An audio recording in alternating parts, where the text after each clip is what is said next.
And good evening and welcome to tonight's show. And Frosty has managed to sneak his way in during the countdown. How is everybody? Good, I'm pretty good. How are you, man? Oh, it's definitely going good. I'm not quite falling asleep at the computer like I was last night. I think that could be on that particular part there. It's definitely going to be interesting. And I see we've got a very good active set of commenters on here compared to numbers who are watching. It seems to quite match probably our loyal following. And I did like about what Kiwi Skirt actually had to sit there and say what we're counting down for today. Well, there is some very interesting stuff that could actually be coming out. It could be. Should we just say, I feel sorry for someone who's got a fax out, because it was just so much work just to sit there and try and work out whether she was talking fact or fiction. My eyeballs are sore. I think I read through about 500 pages worth of reports today. Yeah. I was out most of the day, so I haven't done as much research as I should have, but I've got the basics down. So who should we start with? David Seymour for the annual review of the PHARMAC Management Agency? Yeah, let's look at PHARMAC. Oh, okay. Yeah, we're starting with the worst one. All right. Okay. Okay, let's kick it off and let's see how the Minister, David Seymour, we haven't got light-hearted relief tonight. We have to get straight into business. Just so ground rules out. You may ask a primary, you can then have two supplementaries. After that, it's the same model that we have run in previous sessions. Please put your questions through the chair.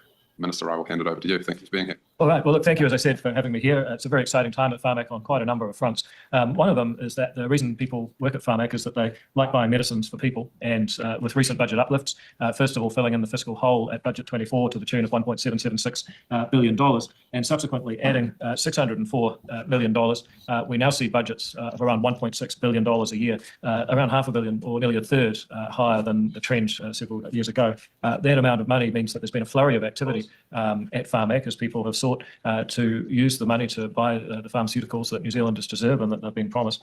And that's led to further work, for example, ensuring that we can get the administration of those medicines done efficiently. That's been generally an exciting time for people who work at PHARMAC and for people at patients. And I've been really appreciative of how people at PHARMAC have responded to the challenge.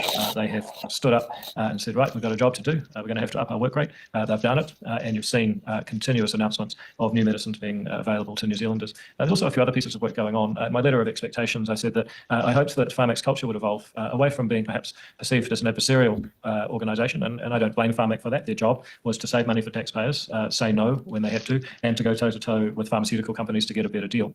But that has meant that they've sometimes come across or been perceived as quite an adversarial organisation. However, I think our new chair, Paula Bennett, and our chief executive have taken up the challenge of improving the culture right across PHARMAC, and we're seeing increasingly better consultation, more acknowledgement of patient voice, and more collaboration with clinicians and providers. And that's been really visible in recent summits that we've held, where people have said that for the first time they felt, in their experience at least, they felt like PHARMAC was really there to have a dialogue. There's also an ongoing challenge around who in the New Zealand healthcare system manages devices. Since 2012, PHARMAC have nominally been responsible for purchasing and procuring medical devices. To this day, even 12 years later, there's still a split between Health New Zealand and PHARMAC in terms of who actually does that. However, there's a current review being undertaken, and I expect, as again in my letter of expectations, that one way or another we're going to get much greater clarity around whether PHARMAC is all in or all out of medical devices, a decision that successive governments over the past 12 years haven't managed to make decisively. So those are a few of the areas where PHARMAC has been working and operating at a big picture level. I think one area that I expect people will want to ask about is the change from Reedy-Rota to Mylan patches, and this has led to considerable outcry from within the community and from prescribers. Though it has to be said, not all. There are some people who are pleased with the change, and we should remember that different patients have different preferences. What's clear is that many patients receiving HRT are not happy with the proposed change to Mylan, and for that reason, I've written to PHARMAC and said, well, I recognise that this process started some time ago. I believe it started last June, before the current government was in place, certainly before I was the minister and before PHARMAC received my letter of expectations. However, the outcome is now with the patients, and it's them that we have to think about. So I've asked them to consider carefully whether or not the level of patient voice was involved in this decision. And I've heard back from the chair just in the last few hours actually saying, well, actually, yes, we are going to take another look at the role of patient voice in getting to this decision. That doesn't mean it will change, because I can't promise that PHARMAC will change its decision. What it does mean is that the new culture that we're instilling in PHARMAC will be retrospectively applied to the decision around Reedy-Rota and Mylan for all of those women who are concerned about the supply of hormone replacement therapy. So those are some of the issues that I thought might be worth drawing your attention to, but obviously you have your own questions. I'm looking forward to answering them. Certainly. Want to ask, what is HRT? Because I gather that's female Hormone replacement contraception. therapy. Sorry? Hormone replacement therapy. Okay. So the reason why it's increased, the demand has increased, is because there are a lot of women that are going through menopause because we have an aging population, and COVID-19 caused a lot of supply issues, and it impacted production. So I'm going to try and jump the gun a bit early, because there might be some people going, oh, the trans people are taking all the HRT. It's not them. It just has to do with supply and manufacturing issues. Yeah. And increased demand because of aging population. Yeah, and I'm assuming this is going to be brought up later in the thing as well, with people asking questions to David regarding this as well. But it is a concerning thing, considering a lot of stuff, not just that has been caught up in the cold COVID bottleneck that has caused a lot of our supply to get, especially with New Zealand, us being in the corner of the world away from all the major producing nations. There was at one point, to get something from China to New Zealand, it had to go via Germany, was some of the only available shipping routes that were available in the, was it end of 2020? We're a tricky country to ship to. Yeah. A lot of logistics involved. Yeah, that was quite, so that was something that can just put into context as you're shipping, you may had to ship to a corner of the world that you traditionally don't, just to get onto a ship that could get you to New Zealand. Thank goodness it's we're not that far away from, we're not that far away from Antarctica. So it's like, hey, if you want to, imagine like you're shipping stuff to Antarctica, that's the big logistical nightmare. It also didn't help that the Suez Canal got blocked as well by that ship, so everyone had to go around. Yes, the Cape Horn, that was quite a big one. Okay, let's continue with David. Okay, I saw Todd Stevenson has one and Cheryl has one. Great. Well, thank you, Minister. Just actually, you mentioned your letter of expectation and the fact there was a bit of an emphasis there on greater stakeholder and actually in patient voice, and you just talked about the hormone replacement issue. But again, what is your expectation around actually how particularly patient voice and stakeholders should be involved in the PHARMAC process? Well, I mean, I know this probably sounds like a bit of an evasion, but it is actually a balance. Ultimately, PHARMAC is there to take an amount of money that is going to be limited. We're trying to change that too, but for now it's limited, and they need to get the maximum possible value for eligible persons in New Zealand. However, I just say to them that while they ultimately have to make the decision, and they have to make the decision informed by good economics and good pharmacology, there's also a role for checking in at different points in the process with the people who are ultimately affected and that we're ultimately doing it for, which is the patients. So I would have hoped that there'd be more consultation with patient groups, with clinicians along the way, and then when something like this happens, the patients may not always be happy with the decision, but you wouldn't get the kind of shock and outrage that we've experienced in the last week. You'd say, yep, we discussed this and we ultimately think that this was the best decision under the circumstances. I don't think there was enough discussion in this case. I'll give you another example around the continuous glucose monitors. In that instance, and this is a more recent process, PHARMAC made a proposal. They went back to a group of patients. A lot of patients said, well, actually, these pumps may seem functionally similar, but actually we believe are different, and therefore we're going to make a difference. And they did change the ultimate decision based on patient feedback. So I would say that what happened with the CGMs is about right. It's still not perfect, and it's not going to make everybody happy, but it is a lot more cognizant of what people wanted, and people's voice did actually influence the outcome. I think to date, when it comes to the HRT question, we haven't had quite that level of consultation on the patches. So just a quick supplementary. So that's, great about the patient. I also, you touched on it also in your letter, I think this idea of PHARMAC partnering with stakeholders more. So obviously patient community is one. Do you see other, I suppose, parts of the health system that they should be partnering more with and trying to kind of get alongside rather than use the word being adversarial, which might have been their tendency before? Yeah, and I think you've seen that with the Medicine Summit. There's patients, but there's also clinicians, there's also vendors. And let's make no mistake, I mean, PHARMAC is there for the patient and also for the taxpayer to get the best possible deal out of the vendors. But sometimes you can get to a better deal if you're prepared to sit down and make a deal. And I think, being prepared to be more collaborative may have some upside. Thank you. Okay, we've got Aisha Vera, Hannah Linden, Hamish Campbell, and Debbie Nardo. Thanks, Mr. Chair. Minister, the annual report records a surplus of $242 million in the year under review. And I'd like to confirm that your understanding is that is due to much more money being transferred to PHARMAC for the purposes of purchasing COVID vaccines and therapeutics than was actually required for that purpose. Yes, that's correct. I think it's 284.88 million, and it reflects the transfer of COVID-19 vaccine and treatments purchase funding into the CDP. It's a considerable, in the context of PHARMAC's overall budget, it's a considerable amount. Were you aware of this earlier this year, that the result would be so favourable when you were taking decisions about the budget for the current financial year? No, obviously these are things that PHARMAC has to decide for itself. I don't get involved in their operations. Well, you made some statements about there being a fiscal cliff at PHARMAC. Are you a little bit embarrassed now that you find out there was $240 million sitting right under your nose? Well, no, because it wasn't under my nose. The relevant decisions had to be made at that point. But second of all, well, it's not decisions, it's the amount of money sitting in PHARMAC. Well, it depends on how much money is spent, and that is a result of a decision to acquire something or not. Now, that money is now available, that's true. But I mean, with respect, if you come to talk about embarrassment, if you're seriously saying that $248 or $284 million makes up for $1,776 million, which is the $1.776 billion fiscal hole you left us with, well, 284, 1776, I mean, those aren't comparable numbers, right? Well, I think... All right, we've done our left here. Point of order, Mr. Chair. Just point of order, Glenn. And I'm not normally on this committee, but normally in these spaces there's a line of questioning we're able to go through. Yeah. And I feel like we've only just started the line of questioning. Thank you for the point there, Mr. Bennett, but I was quite clear at the start that we would have a primary and then two supplementaries. So we're just going to not explore $242 million. Mr. Bennett is perfectly capable of also taking another question, as are you, Dr. Vera. Look, I don't want to interrupt, and I certainly don't want to undermine the chair in any way, but I got to tell you, Napoleon actually had a saying for times like this. Awesome. I think he's well, if I may. What was the say? Well, no, my comment was that I was going to pass it on to Can I speak to the point of order, Mr. Chair? This is Scrutiny Week, and as we had earlier in the year, and the other thing I've been on was Levi to actually obviously prosecute and delve into some of these things. It is a period of time we need to explore this, and obviously opposition, we need space to do this. So I'm not going to keep going over this. You've raised it twice now, and I've laid it out clearly right at the start of this that this is how we would. And we set those rules. You did. I did. I said it right at the start of the session. That's not primary and two supplementaries. It's to give everyone an opportunity. We have a 30-minute hearing here with the minister. I mean, if you don't mind me saying, mate, but the great irony is you're taking away your ability to ask me questions. Can we get to another question? I just want to clarify that. So thank you. We're going to Hannah Linden. Thank you. Okay. I think we need to address the issue before we get to Hannah.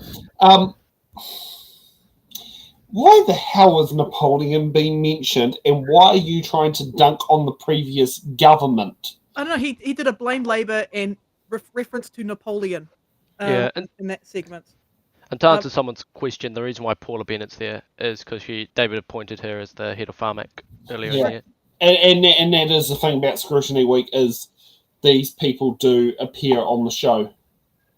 To give, and yes, I'm going to throw up in my mouth saying this, but I have to give credit to the ACT Party here for actually doing the right thing in increasing funding to PHARMAC. It's so important that people have access to, increase the availability of certain drugs. I will give ACT credit for that. Yeah, credit where credit's due. I will give credit where credit is due. No, I'm not going to eat my hat. It's your former actor it's showing. Oh, fuck. Yeah. But I mean, when credit is credit's due, that's when you should give it. You criticise when they do something wrong. You don't criticise them simply because of which political party stripes you have on there. And that's the thing where a lot of people get things wrong is they criticise simply because you could sit there and have, you can have Julie and Genta go, I'd like to build a 4-lane Mount Victoria tunnel through the hills there. And you have Chris Bishop to sit there and say, I'd like to build a 4-lane Mount Victoria tunnel. Certain people will react differently to the same statement because of whose face is on the front of it. Yeah, and what political party they belong to. And without actually listening to the announcement. I doubt Julie and Gentle would actually announce that, though.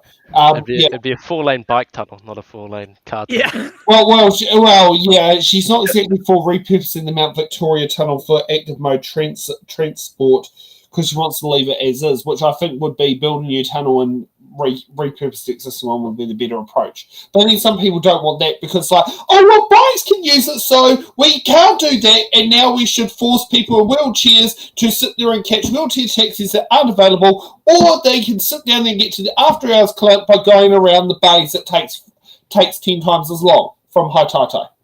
Yeah. Okay, let's continue on. Just before you jump on. Okay, so I've got good news about PHARMAC. The good news is that David Seymour has hardly touched it. All he's just done is throw more money at it. That is good. I think Todd probably saved our bacon and told him to kind of, in a polite, ACT-friendly way, fuck off.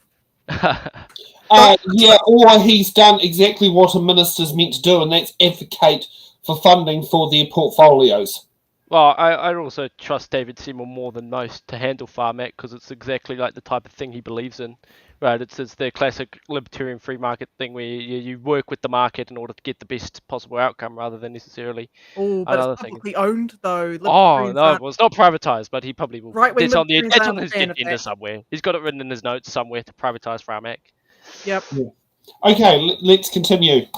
If I can start on the previous members' questions in terms of what is the plan around the surplus that exists. This isn't my primary. I just wanted to sup on that because we were just getting into the quarter. So what is the plan from here in terms of the surplus that we have?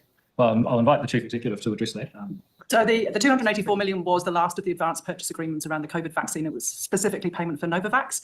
We're currently in a dispute with the company and having discussions around that payment. If that money is not spent on the Novavax, it will be returned to the Crown. It's not money for the CPB for other medicines funding. It was a separate pool that was specifically around the last of the advanced purchase agreements for COVID vaccine. Actually, there's a good way to actually explain what happens if the payment is not there. It doesn't mean it goes into the slush fund that can actually be used in future. From what the CEO has just said there is that it gets returned back to the Crown. And it's great that clarification has been made there because some people would sit there and go, well, it could now be used to, say, do a bulk purchase of, say, PrEP or cancer drugs, which is not exactly the correct process. But it's good to actually have a chief executive, a CEO who actually knows their shit. Yeah. Let's continue. So can I go into my primary? I mean, she knows more than You have him. 3 questions in total, so you've used us up. Yeah. You've got 2 left. That's how we're going to do it, okay? Yeah, okay. So Te Reo Taki Whaioranga is our Māori strategy for PHARMAC established in 2022. I'm really interested to hear from the Minister in terms of the board's decision to disestablish Te Rōpū Māori, considering patient voice is so important. And from your perspective, in terms of what does engagement look like now, beyond having that rōpū, and I believe there's going to be an outreach to iwi Māori partnership boards and others. What's your expectation for that? Well, my expectation for PHARMAC is to listen to and hear the voices of all New Zealanders. And so in terms of engagement with Māori, what would that look like for you? It would look exactly the same as engaging with every other New Zealander. We treat people first as human beings. We try not to make assumptions about people based on their background. If I meet a person, I take them as they are and look at the person in front of me. I don't try and make any kind of prejudicial assumption about how they should be treated. And I wouldn't expect PHARMAC to do that either. So is it the position of the Minister that Te Reo Taki Whaioranga is redundant now?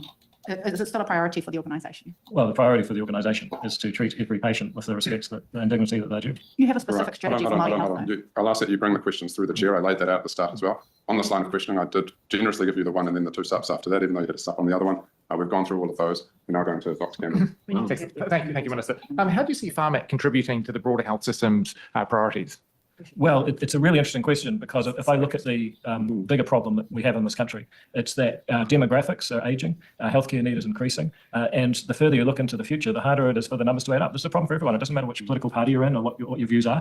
The obvious solution is to increase productivity in medicine, and one of the ways to do that is to get better skilled, better trained people. But I think we actually have very good people. Another way to do it is to get better technology, and that's where I think the big opportunity is. So what I'm challenging PHARMAC to do is to shift from what's currently a statutory framework, and I've done this, I think, to the letter, which is how much can you get for the budget that you've got, and to instead ask the question, well, could you get better value if you were able to spend more? In other words, can you fund things that would actually save money elsewhere in the society if you had a bigger budget? And I've challenged PHARMAC in their budget bid for 2025 to find some examples that mean that they might not get a lot of extra money, but to improve PHARMAC's budget by bringing technology, medicines and technologies into the healthcare system. So it's all about technology absorption, productivity, better outcomes for patients by widening the scope and view of PHARMAC.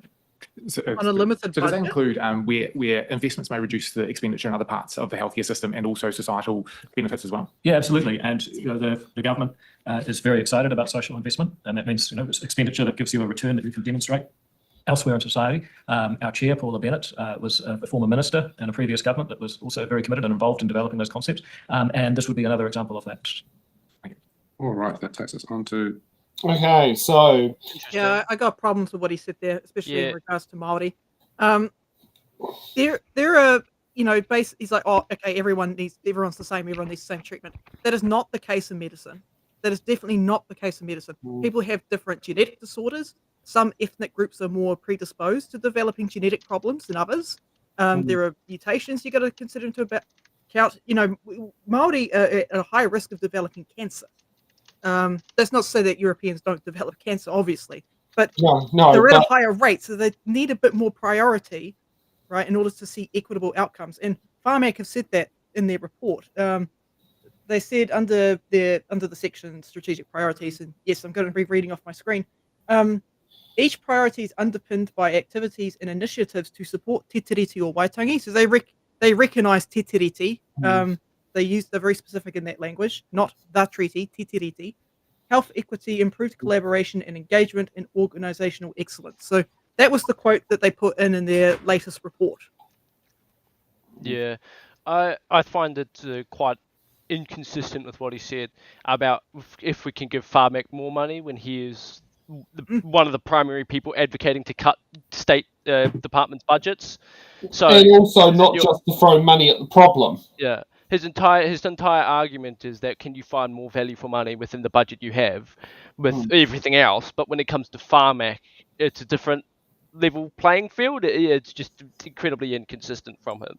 And when it comes to Māori, I mean, I think if Te Rōpū Māori, which is the Māori advisory group for PHARMAC, since that was disestablished, was that successful? That's the question I ask about that, right? Because if it wasn't successful, right, I don't see it. I just kind of understand his perspective of disestablishing it, but if it was an incredibly successful advisory group for Māori and it was a great way to get Māori in the health system, then that's just it's completely ideological. But if it wasn't successful, I can kind of see why he would disestablish it, because it's not a successful thing in bringing Māori into the health system. Well, it's a good thing that it is successful. Okay, good. The demand is there. Like PHARMAC provides scholarships to Māori students that are looking to study things like pharmacology. It's very important to bring them in. Like my older sister studied immunology, worked as an immunologist over COVID and whatnot. So yeah, it's really important that that groups like PHARMAC are actually providing these scholarships to people. Yeah, to bring them in, because it increases the pool of talent. Yeah. Did that happen through Te Rōpū Māori, or did that happen through the wider Māori health strategy, Te Rautaki Whaioranga? Did that? I'll have to ask you specifically. Yeah. But yeah, I know for Māori students who, might come from a less advantageous background. I come from a middle income background. My dad was an optometrist for many years. My grandfather was a pharmacist. But yeah, for other Māori who want to get into this field, there's often an economic barrier for them. Like, it costs a lot of money to go to school. It's like the cost for them is greater quite often. And a lot of these people have to travel in from rural areas, and there's all sorts of stuff. So those scholarships are really helpful. Yeah. Right. Okay. Okay. Let's move on. Debbie Nato. Thank you, Chair. Tēnā koe te Minister. My question is primary. Why has the Minister directed PHARMAC to stop factoring Te Tiriti o Waitangi into its decisions? How do you anticipate removing Te Tiriti o Waitangi from PHARMAC's work program will impact our Māori access to medicine? I don't anticipate it would have any effects. In fact, it will probably be enhanced because PHARMAC will be focused on using the best possible procedures, the best economics, the best pharmacology to get the patients the medicines and the technologies that they need. And I think if PHARMAC is doing its job better, it's going to be for all New Zealanders, and of course that would include Māori. Follow up on, so what proportion of the estimated 175,000 people who would benefit from, I think, the 604 million PHARMAC funding boost in the first 12 months period are Māori? I don't have that information in front of me, but no doubt a portion will be, and there will be reasons for why that portion is there. For example, I suspect what you might find is that people generally develop cancers when they're older. Some people develop cancer when they're young, and of course it's a tragedy at any age, but particularly when you're younger. And the Māori population on average was younger. So, for example, you might expect less expenditure given the level of cancer drug investment for Māori. However, it's also important to take a longer view, is that those people who are younger today will be older in the future, and that's when their cancer risk will increase. So I always caution people younger today, older in the future. How they use their statistics. I always caution people against using, I guess, really coarse blanket ancestry-based groupings of people, because it actually diminishes your understanding of who you're dealing with. I think it's important to use really good statistics, and you'll see that in the government's overall approach. The circular on need not race is designed to ensure that we're using robust statistical analysis to get to the heart of human need rather than grouping people. But noting that you actually don't know the percentage of Māori that are going to be impacted by this boost of funding, I guess through the Chair, the next question is, it's noted that the appropriations omit equity-based investments. So how is PHARMAC's current decision-making framework prioritising health equity for Māori? I noted that you don't acknowledge they need to be acknowledged. And are there plans to introduce new equity-based criteria in future funding decisions for Māori? Well, if you look at what PHARMAC's set up to do, it's actually to help people who are sick. Where medication can help people secure better health outcomes. Now, the formula that they use does not discriminate based on people's background or ancestry. Equity through the Chair was the question I wasn't asking about background or ethnicity, it was equity. Well, again, it's designed to equity sound the same based on their need, based on whether or not they're in a position that they can benefit from medication. Now, if you're not sick, then you are going to get less from PHARMAC. But here's the good thing, you're not sick. I would have thought that was a pretty good thing.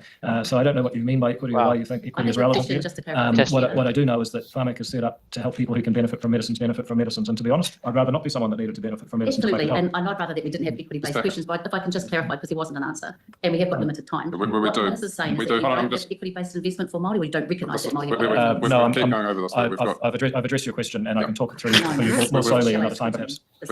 We've got. No, so I've addressed your question. No, you haven't addressed the question. But I've given the answer of what I want to sit there and say on my talking points. I've addressed your question. Young people get older. Next question. It's interesting how when he hears the word equity, he immediately thinks of Māori. He doesn't think of equity equals Māori in his brain, and I don't think he understands that the and I think this is a lot of people in this government, not just him, where what if need and race are one, like Māori as they get older, as he said, and a very intelligent man he is, younger people actually get older. And I know, right? It's fascinating. Well, I mean, also this way, the average age of Māori living is 7 years younger than the European counterparts, for a start.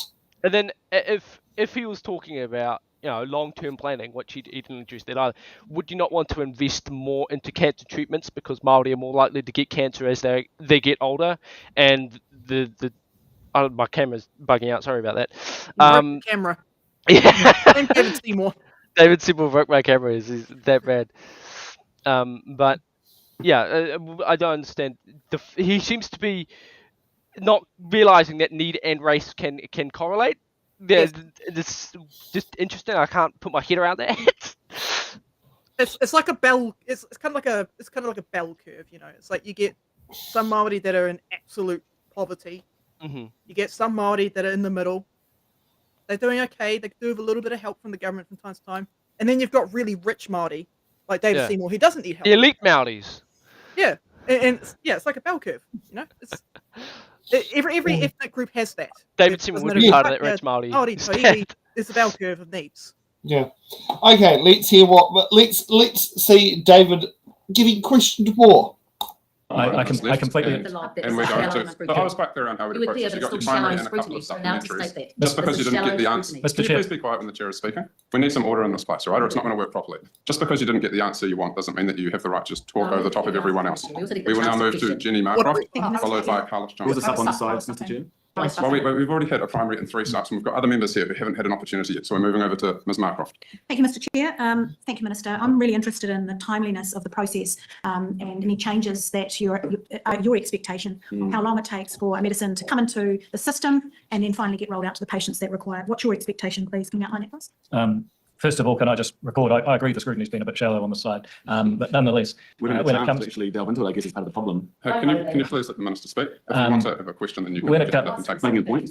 When it comes to the timing, a couple of things. First of all, I think we need to be faster. Second of all, that's one of the goals that I've set. And third, I don't think it's possible to put an absolute time on an application for a couple of reasons. I mean, one is that it does to some extent depend on the amount of time that, or I guess the readiness of the applicant to put forward information. So that matters. And second of all, it can depend on how soon funding comes up. So you can get something assessed and on the options for investment list.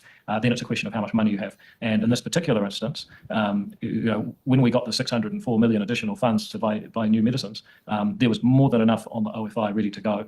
So I would say that they've got the OFI full. The challenge now is to get the money to fund more medicines, which is now my mission as the Minister. Thank you. So what changes specifically are you looking for over the next year? In terms of the pace of? The pace of getting medicines subject to budget availability. Yeah. So patients can expect how long for a medicine to be sitting on the OFI list when they see that same medicine available in Australia? What's your expectation? So, well, just to be clear, so I mean, PHARMAC is doing its job filling up the OFI, but they basically say how much money do we have this year, and then go down the OFI in the order of how much use it will have for patients. I don't think PHARMAC needs to bring more medicines to the options for investment list faster. I do think that we need to put more money in. We've done that, substantially increased the budget already, and PHARMAC have managed to come up with the goods so far. However, my challenge now is to rethink how PHARMAC makes budget bids so that we get more money. So how soon we fund more medicines will depend on how much money we can put in, and that in turn depends on the government's financial position and ultimately New Zealand's wealth. Final stuff, Mr. Chair. And so in terms of health gain relating to a particular medicine, is that factored into any part of the decision making? Yeah, it is. So the basic question is, well, how many quality adjusted life years can we add to a person? Now, of course, the PHARMAC will never tell you the exact calculations, because if they did, they could be gamed by the vendors. But that's really the question: is how many more years of quality life can we get a New Zealander with these medicines? And of course, I'm challenging them to also think about, well, if some investments actually save money for the government elsewhere, that frees up money we can put into even more medicines, and that's got to be a positive thing. All right. We now move to. I've got a line of questions, so we're going to.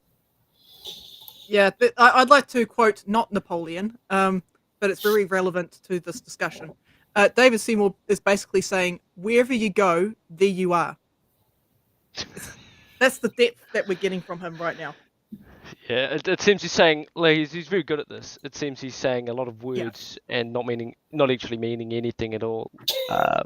So, I mean, you can't really talk much about this because he's not saying anything. He's not saying much. Yeah. So you can't really providing respond. anything. I can see why Debbie got frustrated before. I do love what, that's not the one there. This is the one here. I do like what they're saying in there. I have to be honest, I'd rather have James Meagher chair the meeting. It seems a lot more civil. But I think that might be of what the MPs themselves actually, what level of respect they have for the, possibly for the chair. I could insert an edgy joke here, but I won't. Yeah. Okay. To Carlos, who hasn't had one yet, and then we go back to Dr. Verrill, and then we have you, London. Thank you, Chair.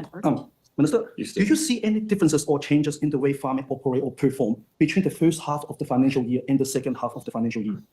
Yeah, I do. I think probably one example I gave that was really useful, that I found useful, is the difference between the HRT patches and the CGMs and the level of patient engagement in those two processes. I think that shows how rapidly the board and the senior leadership team at PHARMAC have taken up the challenge of changing the way that they do things. I know this is only anecdotal, but certainly the feedback that I've had from people in patient groups, clinician groups, and vendors of treatments is that they've never seen anything like what's happened this year with the summit that we held and some of the engagements they've been having subsequently.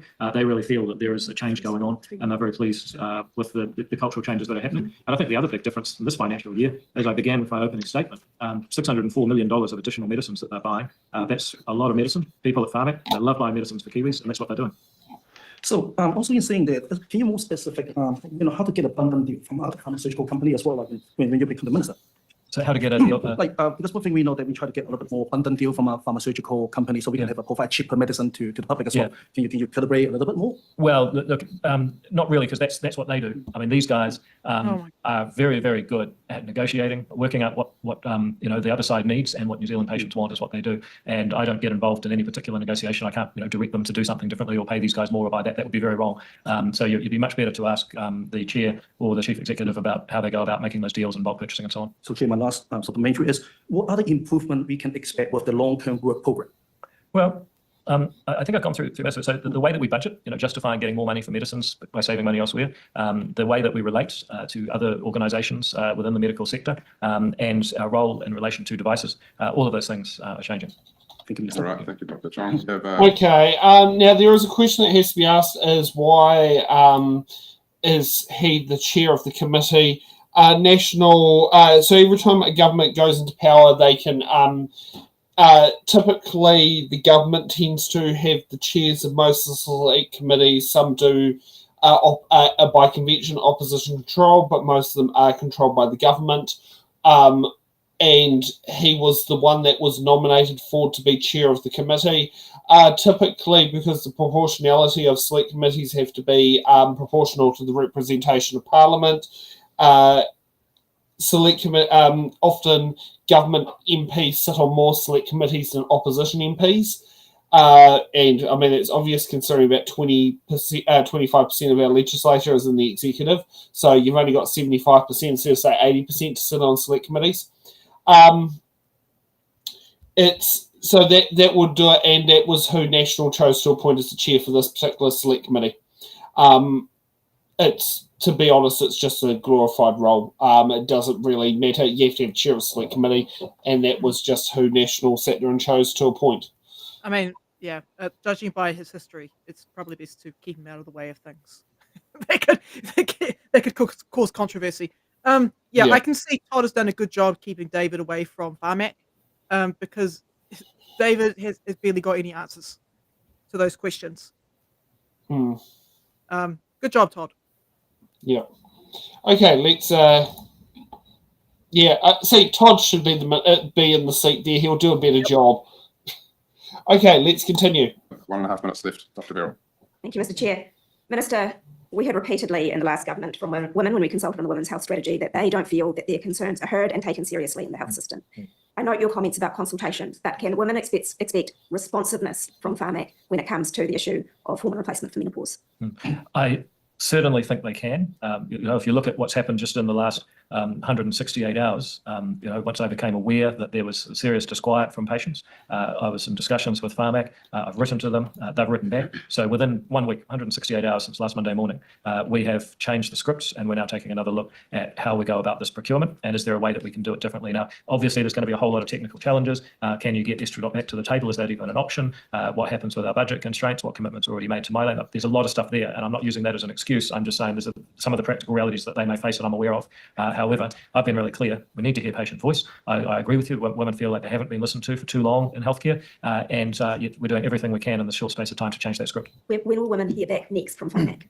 That's going to take some time. It will be weeks, certainly, and possibly months. But bear in mind that we're not scheduled to bring the change in for another year. So there is time to work through this, and we will. For the meantime, we carry on the status quo. And I've got to say, I think if you look at the wider issue of HRT, I think PHARMAC have scrambled really well in the face of a global shortage, thanks to a tripling of demand. You've seen them bring in estrogel as an alternative. You've seen them scraping the globe to get more patches, which every country is short of right now. So I think PHARMAC can hang their head on a pretty solid effort in the last few months since there's been HRT shortages. Now they face a new challenge, which is taking a second look at this Estradiol Mylan issue. Thank you. All right. Very much, Rick. I wonder if this is the end of it. Let's see. Time. Thank you, Thank you very much. Point of order, Mr. Chair. In terms of the role of Scrutiny Week and looking at standing orders, obviously it's around holding the executive to account, and it's a chance to, I guess, for confidence for the public to understand that. I was looking through Standing Order 33A, which reflects on, and I just noticed, I mean, I know it's not a standing order, but it's a conviction of this Parliament for many, many years. It generally should get 60% at least of questions, and easily, you can do numbers on your bit of paper, but in terms of the time that was spent, I don't feel that was actually fair, and I just want to, I guess, make that very clear.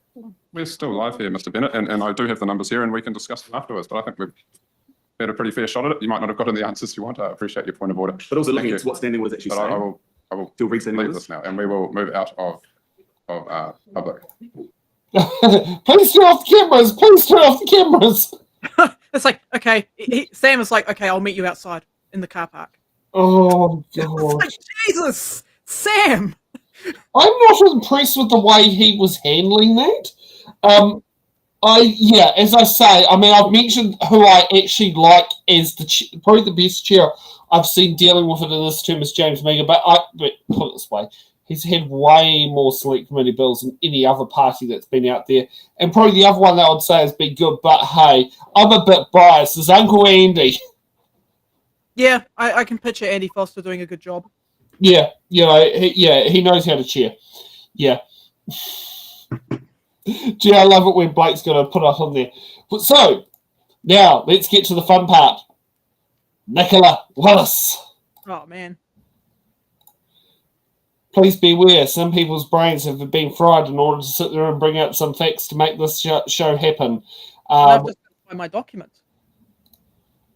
Okay, so let's kick off.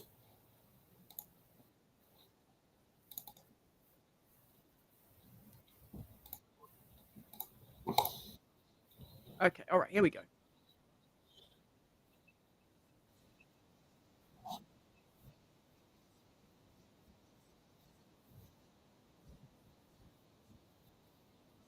I could write a book with the amount of notes that I took.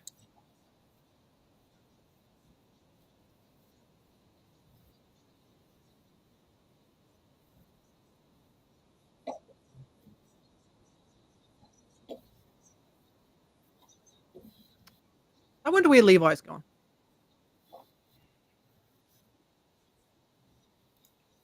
It might help if I actually put that in there. Okay. Okay, there we are. Remarks today focused on the year that's been rather than the year that is to be, and I trust your questions will be similar. Sitting next to me from the Treasury are Deputy Chief Executives Struan Little and Jane Winfield, Chief Government Accountant. We're not joined by the new Secretary for the Treasury, Ian Rooney, today because he was involved in auditing the statements of these financial statements, so he has chosen to recuse himself from this, although he will be available for your questions tomorrow. If the Chair permits, I'll just make some brief introductory remarks. I've timed them. They should be brief. Good. In a political sense, the 23-24 financial year was a game of two halves. The previous Labor government was in office for the first part of the year, and it set the budget. That was in Budget 2023. Budget 2023 was, by all measures, a very big spending affair. The capital package alone, excluding the National Resilience Plan, was $10.7 billion, around which, about $6 billion of which was for Kiwi-Birb. The operating package raised net spending in 23-24 by $5.6 billion. In the second half of the year, the current government corrected course. We pulled back operating spending by $1.1 billion in the mini-budget and in Budget 2024. If we had not taken those remedial steps, the Obergall deficit, the operating balance before gains and losses, would have been $1.1 billion worse. 2023-24 was a difficult year for the economy. The Reserve Bank kept interest rates high to fight inflation, which started the year at 6%. And as a result of high interest rates, economic growth was low or negative in each quarter. That affected tax revenue, which has a direct effect on the government's books. Those books were not in great shape at the end of 23-24. Total expenses were $180 billion, almost $80 billion higher than just 6 years earlier. For 5 years, expenses have been higher than revenue and the books have been in deficit. The Obergall deficit in 23-24 was $12.9 billion. It is important to note that Obergall is a whole of government measure, so it includes the performance of Crown entities and state-owned enterprises. In the last financial year, ACC alone contributed $4.1 billion to the Obergall deficit, a third of the total. The Fiscal Strategy report in May identified that having large Crown entity deficits in the headline operating balance indicator risks undesirable fiscal strategy responses, especially if those Crown entities are self-funding and financially sustainable. The fiscal strategy report said there is an argument to exclude those sorts of entities, of which ACC is the prime and key example, from the headline indicator. And I will have more to say about our review of those indicators in the budget policy statement later this month. Net debt at the end of the financial year was 42.5% of gross domestic product, which was slightly lower than had been forecast in the last few updates, including the update before the election. Nonetheless, 5 years before, net debt was under 20% of GDP. To put that in dollar terms, New Zealand's net debt has increased by $118 billion in just 5 years. That debt does need to come down as a proportion of gross domestic product. Recent increases in debt have reduced New Zealand's ability to cope with future shocks, be they weather-related, pandemic-related, global affairs-related. So the debt buffer does need to be restored.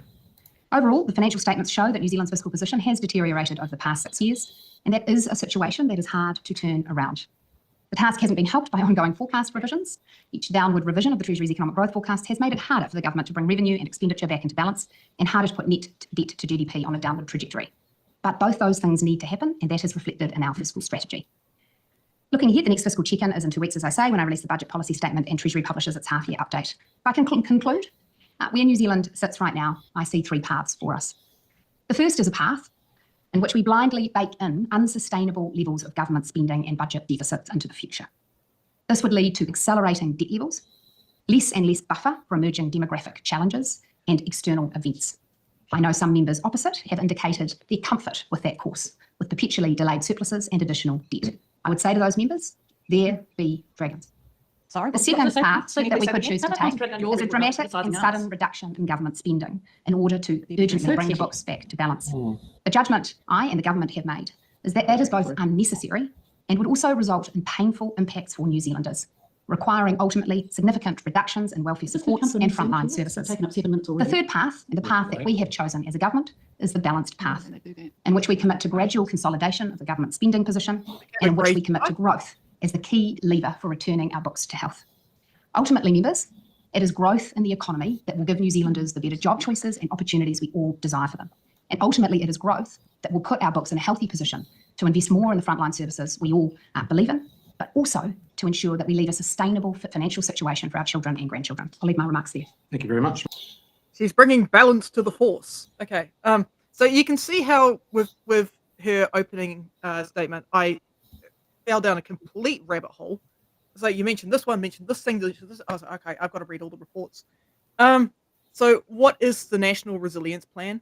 Okay, so the National Resilience Plan was a program that was established by Labor to deal with North Island weather events, so things like your cyclones and your floods in Auckland.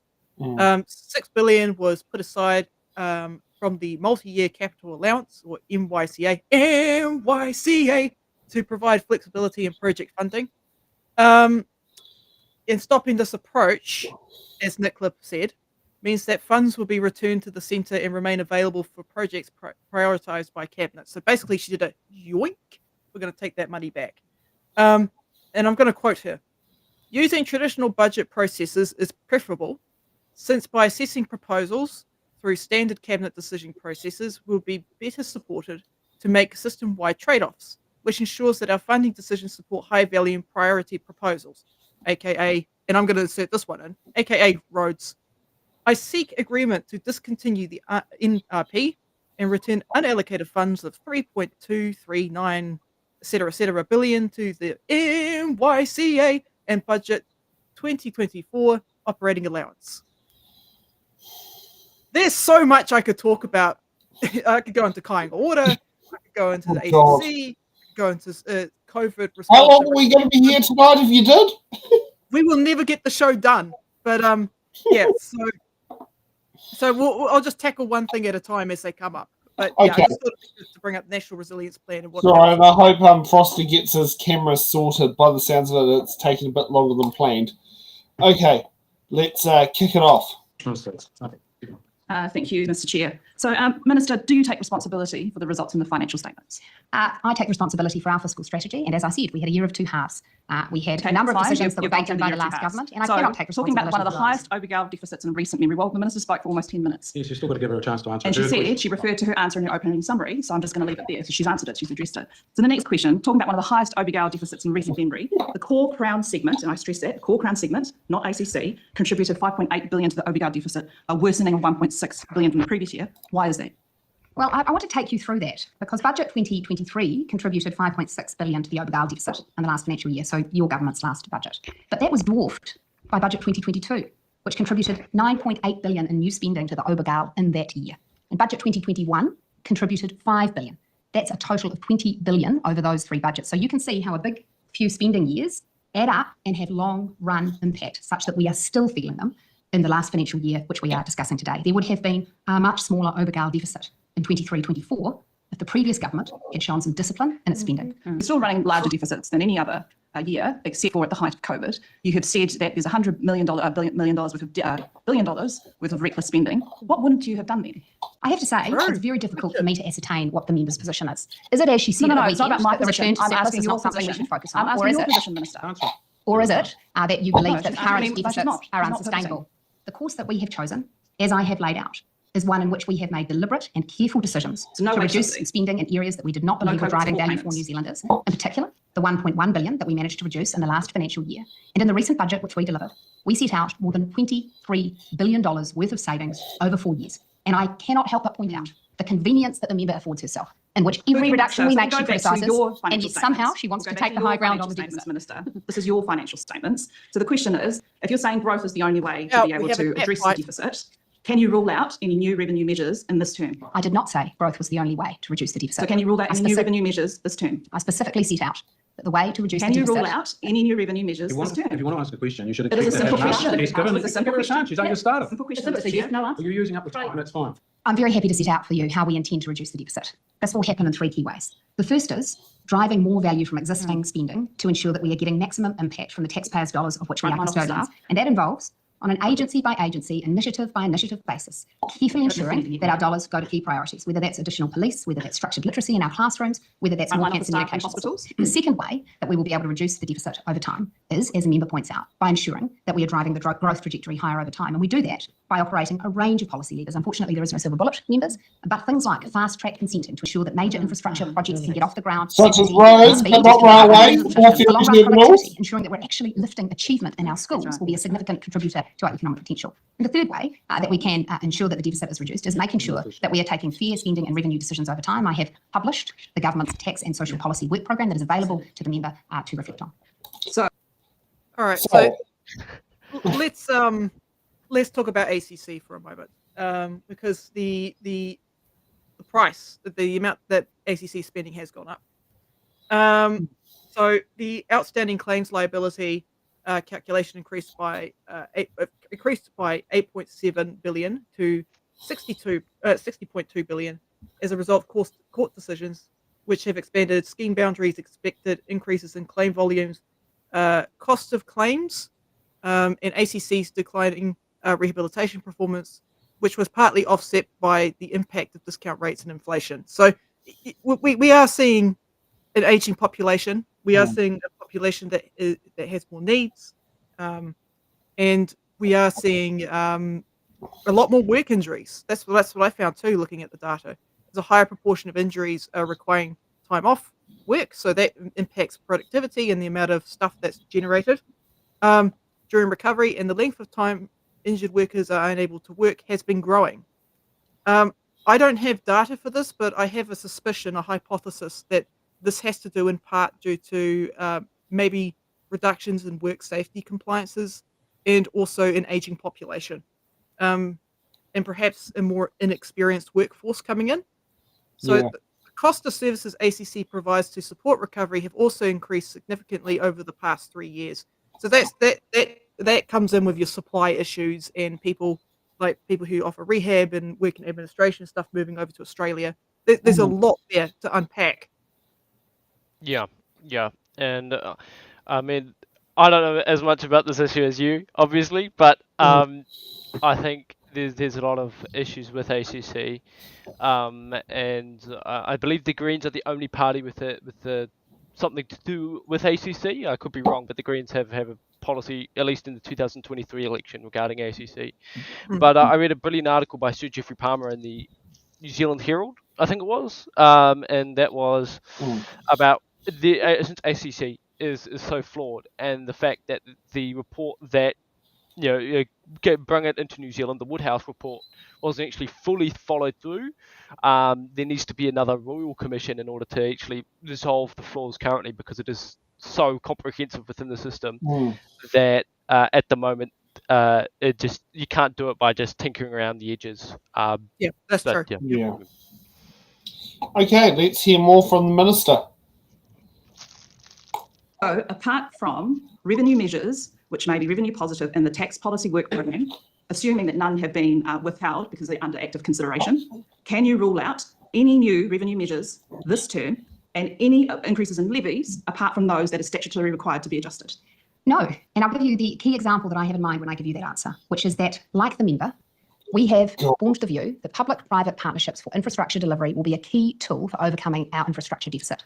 And with those approaches will come, in some cases, new revenue measures. We have been open and transparent about the fact that we will consider tolls on new roads. The judgment that we have made is that New Zealanders are so frustrated with years of visualisations of light rail on the front page, but no roads delivered. And our offer to them is that by partnering with private capital and creating tolling revenue measures, we'll be able to get new roads built faster so that New Zealanders can get to and from home and work faster. And we think that that is a revenue measure worth pursuing. Thank you.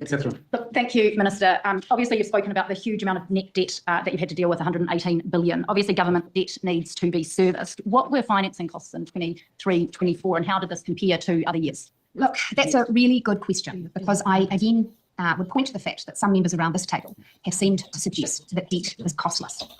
It is not. There are two key factors that affect financing costs: the interest the government pays on its debt each year, and the size of that debt and interest rates. In the last few years, with debt rising sharply and interest rates rising sharply, core Crown financing costs have reached $8.9 billion, more than we invest in the total police, which makes it actually one of the biggest items of government spending. Just 3 years earlier, for context, government financing costs on our debt were 1.9 billion, so around a quarter, less than a quarter of what they are today. So that is a very big increase, and it comes with an opportunity cost, because every dollar spent on the interest bill for international debt is a dollar not available to invest in our hospitals, our schools, and the frontline services on which New Zealanders depend. And when you came in as Minister, you obviously made a lot of cost savings you mentioned earlier. How has this impacted the financial statements? Yeah, well, look, in the year past, as I highlighted in my introductory remarks, those measures meant that the deficit was $1.1 billion less than it otherwise would have been. But the key factor is also that we look forward and we think about what is the path to consolidation over time. And what we see there is that with the $23 billion worth of savings we delivered in budget 24, we are on a path where the spending track is being brought down over time. There was, in a sense, a bipartisan consensus over the last 30 years in which government spending as a proportion of the economy hovered at an average of just over 30%. And that was over successive Labor and National governments. Got a bit lower under National, a little bit higher under Labor. But what has been extraordinary about these past few years under the Robertson economics approach was that spending as a proportion of GDP reached significant new peaks. And I would put to you that those who worry about demographic pressures 40 years from now need to think about what are we doing to get our house in order now? Because if we just keep ratcheting up the spending, we will be putting our children in a terrible position. That's right. And just another quick question. Corporate tax revenue decreased by 1.1 billion, reflecting weaker business profits. How concerning was this? And do you expect this to now improve with obviously some of the government policies looking to support business, but also seeing interest rates coming down and inflation coming down as well? Well, look, it is concerning. And it's important that we keep drawing the dots because sometimes I know that when we talk about businesses doing well, people can view that that's at the expense of people. The whole point of businesses doing well is that they can employ people, pay them well, and ultimately put more revenue into the government coffers. We have had a tough few months. What businesses are now reporting in confidence surveys is that they have renewed confidence about the years ahead. That, of course, in part reflects the interest rate environment. As interest rates come down, that restores confidence both in terms of businesses' own willingness to borrow and invest, but also in terms of their perceptions of what consumer behaviour will be. So we do want to see businesses ultimately doing better so that they are in a position to be paying more tax. And if just one more question, if I may, Chair. The largest movements in property, plant and equipment has been largely driven by Kiwi-Birb, as you mentioned in your opening statements, 3.7 billion. This looks to be quite a significant budget blowout. What is the government looking at to obviously get on top of this concerning figures? Yeah, look, the state of Kiwi-Birb's financial management was one of the many basket cases we inherited from the last government. I can report to members for the first time today that following in-depth examination of Kiwi-Birb over the past few months as we put together a turnaround plan, which will be announced shortly, we have found that contrary to the view that members opposite shared with us, which was that Kiwi-Birb, through its scale and through its size, would deliver efficiencies in house building. We found that actually, on average, Kainga-Ora can report that building a house by Kainga-Ora costs 12% more than the private sector equivalent. And that kind of financial laxity comes at a real cost. It comes to a cost to the more than 20,000 New Zealanders who are on the social housing wait list. It comes as a cost to all of those who would like to see that money deployed more responsibly and better. So that is a turnaround job that we are taking very seriously. I can give members confidence that it will be running a much more ship-shape operation in future. Thank you. And I actually wonder, yeah, and I also wonder, was there 12% more value added to the Kainga-Ora home than the homes on the normal free market? Yeah, I mean, to throw out a number like, on average, 12% more expensive, I'm like, okay, that's an average right across New Zealand. You can't just give a flat, I mean, I've got a sister that works in construction. You can't just give a flat number, okay, this is how much a house costs. There's so much that goes into building a house. So many variables. Yeah, so many variables. But yeah, let's talk about Kainga-Ora, because I read through the independent review that Bill English was a part of. So what they found is that, and I also read through a report by T. Waihanga. What they found is that Kainga-Ora made capital investments of around 9 billion and increased its total debt to 12.3 billion. COVID-19, global supply chain issues, high inflation, high interest rates, and a subdued property market are contributing factors to the increase in money that Kainga-Ora has to put forward. On current Kainga-Ora projects, debt is expected to grow from 12.3 billion to 23 billion by 2028. But here's a really interesting thing that T. Waihanga found, is that prior to COVID, residential construction output rose by 21%. But construction prices also rose by 24%. This shows that there is a correlation between the two. So the more you build, the more construction prices go up.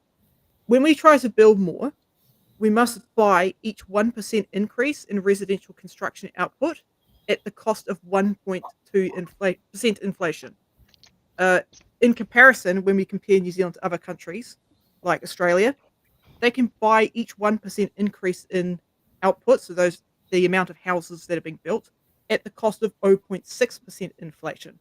So this reflects long-term issues around workforce capacity, capability, material supply chains, and volatility of investments. So we know that people are snapping up properties, investment properties, as a little nest egg for themselves. So, and of course, supply chain issues. We're a hard country to ship to. We require a lot of building materials. So it's a perfect storm. It's a perfect shit show. Yeah. I think you're right there that it's when it comes to our construction and when it comes to the prices, because we are far more expensive to do almost anything in comparison to Australia. I'm sure there's a few things we're cheaper in, but most things we produce the milk, and that's due to Australia being bigger, but also Australia being closer to all the supply chains, right? They're still on the other side of the world, but they've got a bigger population, they've got more natural resources, and they've got more connections globally. We're off on the side here, we're often mistaken for Australia, and that's it. It affects us in a way that we're more expensive to build in. And I think I was watching Duncan Garner's podcast, and he said in New Zealand it takes I think 2 or 3 years to build a house. In Australia, it takes 18 months. Right. So it used to take half that time back in the day. I remember in Paraparaumu when we had our local housing boom, houses were literally basically, you'd have probably 50 houses completed every week at one point in time. It was quite a big boom. So, I mean, we have gone through that beforehand.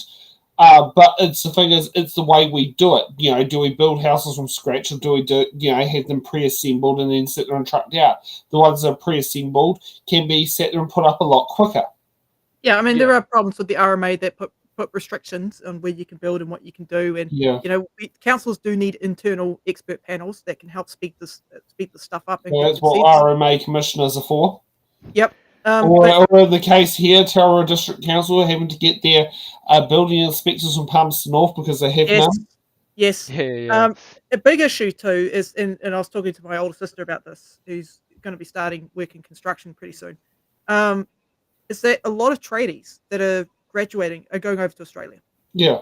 We're losing a lot of good experienced tradies. because they're paid better, they've got better work conditions, better work hours, better life-work balance. I mean, I don't blame them. Why would you want to hang around New Zealand where you've got a pretty unstable market? You could just go off to Australia where the investment's already been, bam, the investment's there. Cool, go do the thing. Yeah, and they've got long-term plans. I mean, Singapore has, was it 25-year housing plans? Yeah.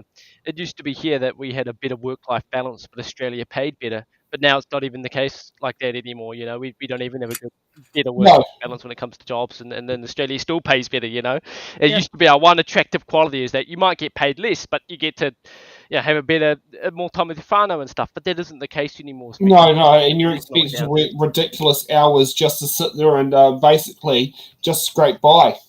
Yeah, and Australia's offering jobs to tradies. Like, I mean, they try to steal us. Yeah, they try to steal us. Like when I graduated from forestry, I was offered a job in the mining sector in Australia. It's like you come over here. Oh, they pays well too, yeah. Yeah, it's like come over here, operate our machines, off you go. And I'm like, nah. Because the idea of being away from my family is like, nah, I don't want to do that. Again, they're offering the jobs. Yeah. Oh, let's see more of Nikki No Boats as she's been referred to in the chat. Thank you. Morning there. Have you taken any advice or seen any research or evidence from this century that reducing the size of government increases GDP? What I have seen is evidence that the private sector, which is you, your brother, your family, your constituents, always have a need for an extra dollar. And I have seen people in my own electorate who would say to me, yes, you don't take electorates from me. I take the member's point in my own region. And it is a bad thing to say when you don't have one. And I normally take pains not to do that. So members are right to point that out. My point is this. Every time we take taxation from a New Zealander, be they an individual, a business or someone else, we have to recognise that comes with an opportunity cost. Right now, Chloe, there are people who are having to withdraw from KiwiSaver, who are unable to make the choices for their children they wish to do. And so I'm always conscious. I can take an extra dollar, but I have to look that person in the eye and say, I promise you will drive more value. And there is a history, frankly, of the last government of that promise not being kept. And you know full well that I critiqued the last government just as equally. If I may, though, I just really actually want to drive into that point around kind of growth, which is what you've identified as your key priority, and how that links to the shrinking of the government size in proportion to GDP. I mean, plenty of post-global financial crisis studies show that it does not, that the fastest growing economies are the ones that were running deficits and with higher public debt. I totally take on board the opportunity costs and the trade-offs in other ways. But I guess what I'm trying to get to here is your priority shrinking the size of government or growing the economy? My priority is growing the economy, because that is ultimately what will afford New Zealanders jobs and incomes. I think it's pretty important to distinguish ourselves from countries of the size of the United States, for example, who find themselves in a privileged position in the sense of their ability to borrow. New Zealand is a small, trade-exposed country at the end of the world. And we should not take our ability to borrow in international markets for granted. It's something that we need to be careful about, but also we're a country subject to shocks, as these past few years have shown us. So having a buffer so that when the rainy day comes, we can borrow without widespread disruption to our economy is important. The point that I'm trying to prosecute here is basically that difference between shrinking the size of government and your stated primary goal of growth. Yes. Because if you're shrinking government from approximately 34% to around 30% of GDP, I mean, where is that money going to be made up in terms of investment from households and businesses? What advice have you got to that effect? Well, look, as I say, the course that we've chosen is one of balance and a gradual easing of that spending as a proportion of GDP. What I want to see is both households and private entrepreneurs, investors, new businesses having the resources available to them to invest in the next big idea. Because here's an example I often think about. If you'd said to me 15 years ago, Nicola, go and invest in the industry that we're going to be world leaders in from an R&D sense, I, as finance minister, would never have had the wisdom to pick the space industry. But Peter Beck did. And many have followed from Dawn Aerospace and elsewhere. And there we are, one of the leading countries in the world at space science. Now, how did that occur? Not actually through public spending, but through private sector risk takers making choices about where they should deploy their capital and what the returns on that would be. Now, the government had a role. We actually made sure that the regulatory environment under the last national government was accommodating of that. So I do see a role for government in supporting growth and supporting good investment decision making. But ultimately, I think successive chapters of history have shown that those operating in the private sector can make good decisions about where to take risks and where to invest for the future. Oftentimes with a lot of public funding, as we're seeing with some of the contracts that Peter Beck and his company are getting, especially from the United States. But I guess I just really wanted to clarify there that your top priority is growing GDP, not necessarily shrinking the size of government. So you would trade those two things off. I don't see there being a trade-off there. What I want to see is sustainable growth in GDP. And I do say that knowingly, because it is true that you could drive up nominal GDP in an extraordinarily inflationary way in the short term. But we just did that. And the pain at the other end is not worth it. A cost of living crisis that went on for 3 years, that damaged New Zealanders significantly, soaring interest rates, and now the slump and growth that follows. So we need to make GDP choices that are sustainable in the long term. Mr. Chair, I really didn't get. I mean, you were speaking there about the long-term impacts of government decisions that are made today, and one of those decisions that you are making is the cutting of public sector service jobs, particularly those that operate in the science and innovation and research. Right, approximately 400 science-based jobs have been cut from the public sector, from our estimations.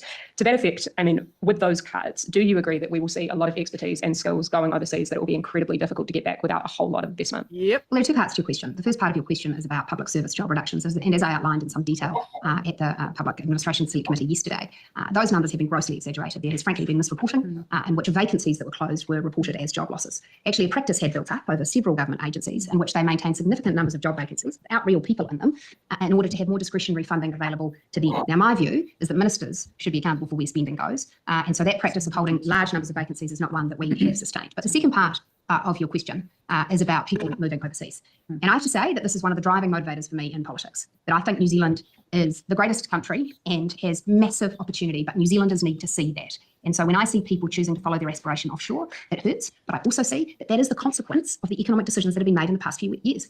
A cost of living crisis, followed by sky-high interest rates, followed by an economic recession, unfortunately means that New Zealanders have been leaving. And what we can see over history is that when economic cycles recover, more New Zealanders choose to stay here and more New Zealanders come home. And that's exactly what I want to see. Thank you.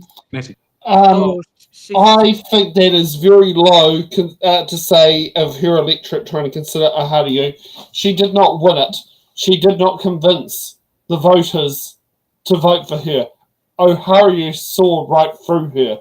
And I do think it's quite funny that she has an office in the one building that has so many empty retail spaces in there, the Johnsonville Mall.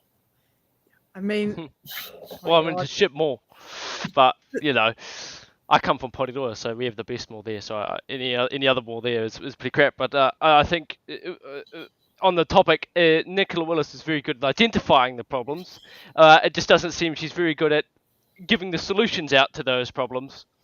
Because she is right, if you spend more, the debt's going to go up and you need to find a way to pay it back. But it doesn't seem that her actions with our budget, borrowing more than the previous Labour government, actually lines up with her statement there. So it seems that she knows the problem, she just doesn't seem to know what the correct solution is.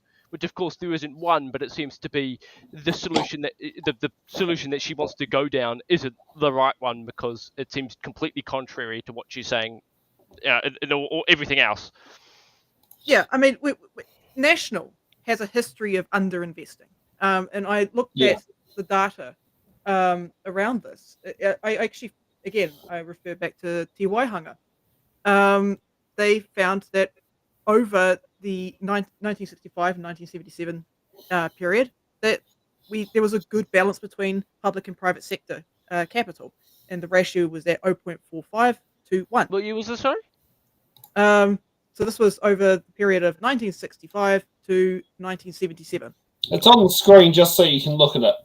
Yep. In 2020, this ratio was 0.3 to 1. So the decline of public ownership can be attributed to the 1978. In 1978, with the second oil shock, followed by the think big era of public investment, and then the economic reforms of the 1980s, which saw significant sales of public assets, and a long period of fiscal consolidation and depressed investment. So, again, we do need to increase how much we're putting into public infrastructure. But Nikki is trying to have her cake and eat it too. The problem is that the cuts that she's making in other areas is driving people away to Australia and other countries. She's given them no reason to stay. She's like, I watch from afar and I'm sad. And I'm like, you should be sad. You're welcome to adopt the Green Party's economic policy. We want to invest big into tech. Dr. Marion Layton start moving away from ag into more sustainable practices and industries. Yeah. Marion can't even get a job in New Zealand at the moment because her previous job was filling locuming for other doctors at different parts of the country so they could go on annual leave. She is now doing 6 months a year in Australia to sit there and make her income, where she previously used to locum at hospitals like Whangarei. Yep. So, and that was a decision by, was it Te Whara Ora? I'm not going to call it Health New Zealand. that is just basically you do not have the budget to cover staff going on leave. Yeah, yeah. And the cuts they're making, unfortunately, is the way to drive down inflation. You need around, I think it was 5% employment in order to have stable inflation in this country, to keep it below, I think it's a 2%. The Treasury's got a 2% inflation threshold there. Yeah, and you need around 3 is the acceptable band. Yeah, and you need and you need around 5% unemployment in order to decrease inflation. So it's a fucked economic model in the first place. So these cuts are in fact decreasing inflation, but what are you decreasing inflation at what cost? Right? That's the issue here. Where's the balance? Where's the line? It doesn't seem that Nicola Willis is the only one handling these financial affairs, because if you look at what they campaigned on and what we got as a government, it seems very different, especially with the landlord tax they wanted to pull out by bringing landlords back.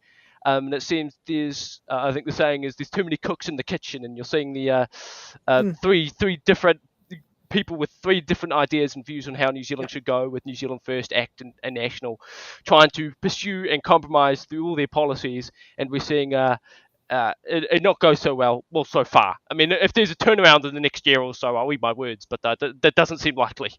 Yeah, I mean, inflation has dropped. The economy was heating up. And it needs to, we needed to reduce inflation, and unfortunately that did mean some unemployment. Unfortunately, what Nikki No Boats over here has done is she's like, yep, we're going to do this, and I'm going to pull out the rug out from underneath your feet, so you have no safety net, and hence no reason to stay in New Zealand. Why would you want to stay if you can't get a house? Why would you want to stay if you can't afford food? Why? It's like everyone's running off to get a benefit. Like I was saying with my sister, when she was studying construction, she had classmates say, it's harder to go on the benefit than it is to move to Australia. I'm going to move to Australia. This is the reality of what we're dealing with here in New Zealand. Why do people want to stay if they can't afford to? That's actually a very sad indictment, when it's easier to jump on a plane to Australia than it is to go on a benefit. But that is completely plausible. Yeah. And I don't think it's fair of her to just blame the last Labor government. I mean, Labor didn't fix in a lot of the issues they campaigned on, and especially in 2017, they said a lot of things, and they didn't necessarily do a lot of the things they said they were going to do in government. But it's not just then. It's an accumulation of problems over the last 30 and 40 years, and unfortunately, Labor would have had this issue as well with Barbara Edmonds at they would. I mean, it's not a national specific issue. It's just, unfortunately, they've done so much damage, not just in the economy, but in terms of race relations as well, that all the negativity regarding the compounding negative effects of the way we structure our economy have just been dumped on Nicola Willis, alongside all the other issues and all the other problems in this country that have happened. We need to sit down there, take our medicine, and listen to more Nicola Willis. Oh. Thank you, Chair. Minister, last time when I met you at Scrutiny, I asked a question which is very shocking to many of the community, which is when the national net debt increased from 5 billion to over 100, and now it's 118 billion. But some people also say, when you compare that to many other countries, the net debt for New Zealand is actually relatively low. So there is room to borrow more to maybe get us out to boost the economy. Why don't we do that? Look, the first thing I'd say about that is people sign up to all sorts of false truths in order to give themselves delusions sometimes. But how New Zealand's debt compares to much bigger economies like the United States and Japan is something to be distinguished. They have reserve currencies. They will always be able to sustain higher levels of debt than a small trade-exposed country like ours. But net debt in New Zealand, this is an important comparator. Net debt has risen faster over recent years than just about many, many other countries. That's the concern, the speed of growth. While many countries borrowed during COVID, our addition to debt was at the very top end. We need a healthy public balance sheet. We are a small economy, vulnerable to natural disasters, reliant on commodity exports and dependent on international lenders. So government should always be thinking about the next shock that's around the corner. I think it's worth engaging in a little thought experiment. When New Zealand went through the GFC, start exporting high-value goods with a starting point for net debt of where we are now, 42% of GDP, where we are at the moment, rather than the actual starting point of 5%. Just think about how exposed we would be now if successive finance ministers hadn't made the choice to pay down debt. We would be very vulnerable indeed. My second question. So 2024 is very hard for most sectors and New Zealanders. My former colleagues and friends who have told me in the financial sector that their number one category of customers at the moment is people withdrawing KiwiSaver funds because they just can't make enough living. So can you please elaborate your plan? And you said earlier that there is a show of confidence that economy will be coming back, but can you tell us how confident you will be for 2025?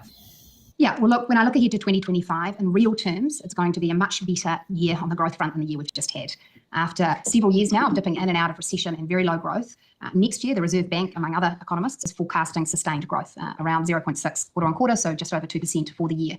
Now, I want to see that growth rate track higher over time, but in terms of a comparison with where we are now, that will feel much better. I would issue a caution.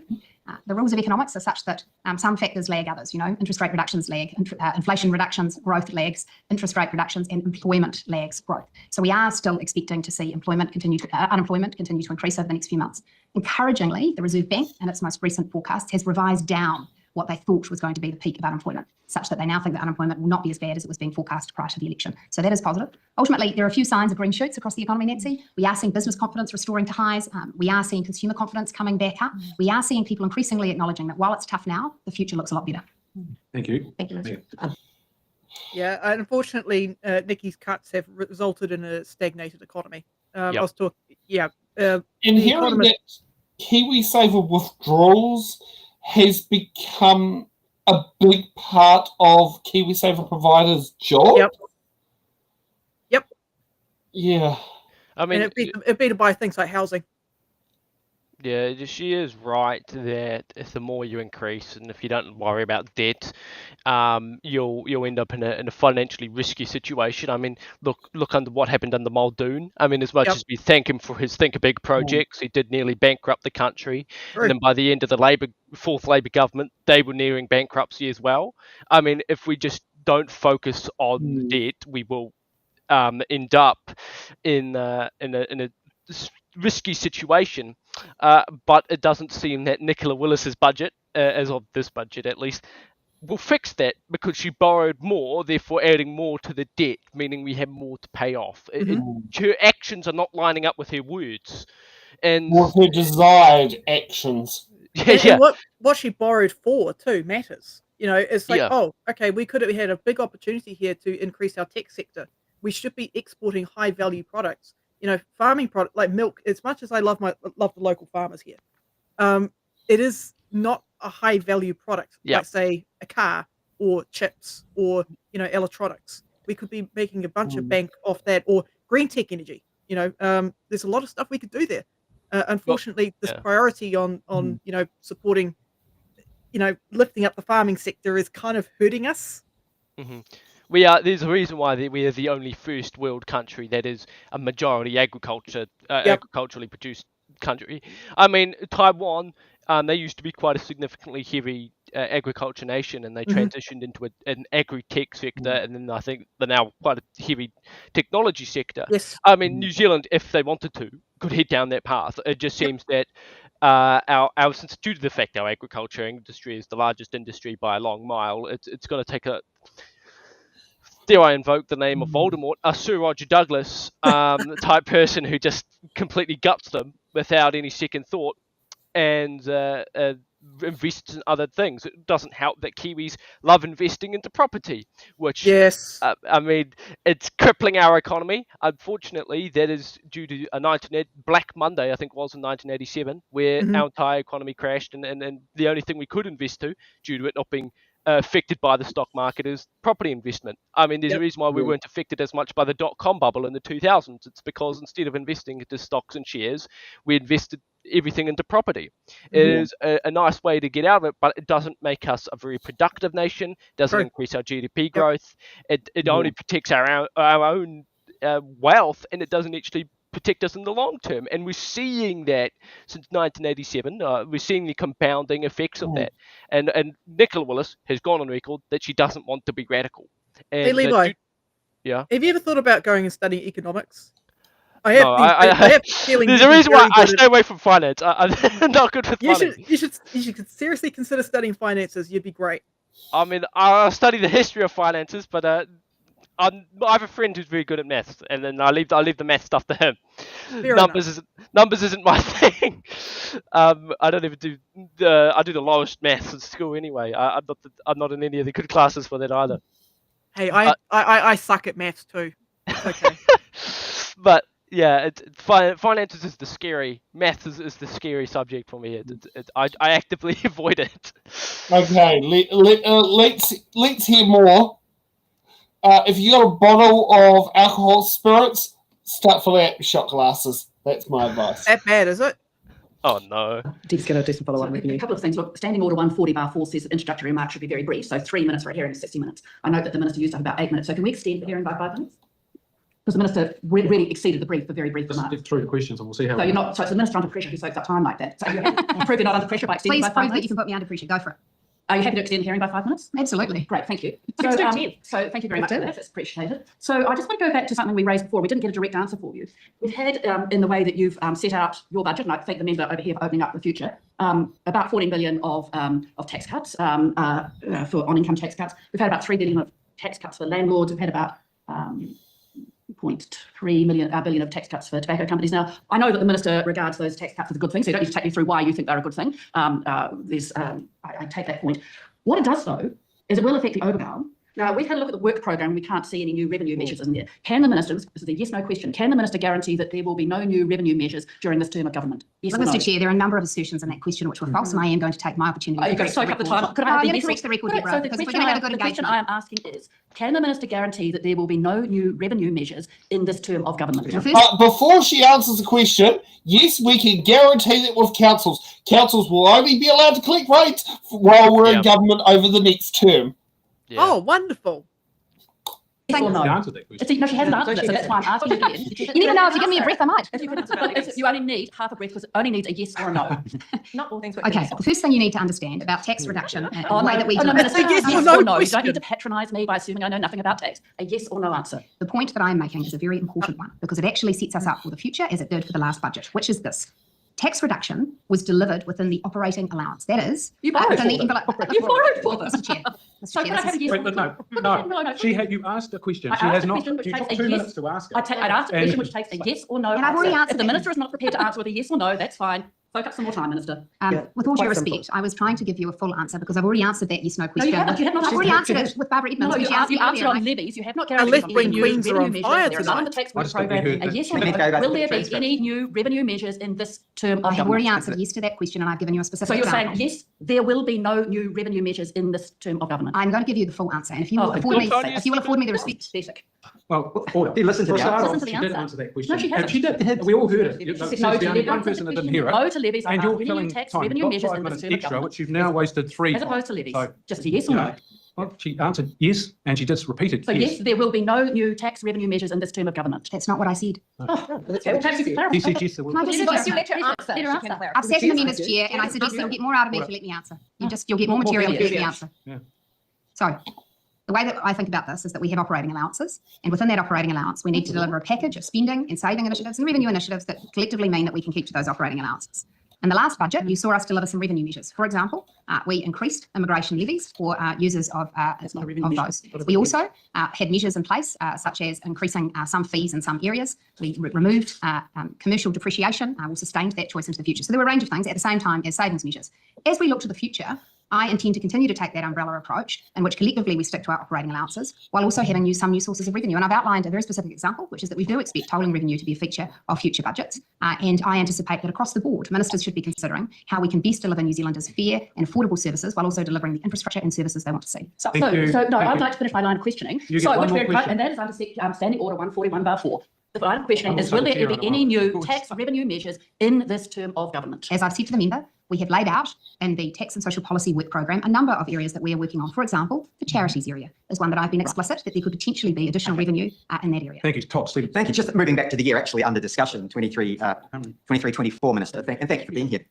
You, I think, described it as kind of a budget of 2 halves, and in the second half, you had to make some tough decisions as a government about, or as a minister and government about spending. So obviously trying to reduce government spending to get inflation under control, if I understand you right. So I've got a couple of questions. One is really, how did you go about that process, and what did you uncover as you started to look at how government spending could be reduced? Yeah, look, great question, because finding savings across government requires a line-by-line, minister-by-minister effort. And what we did in the first instance was we set a target because we wanted ambition in terms of the savings that ministers would bring forward. We set that target for $1.5 billion worth of savings from agency baselines.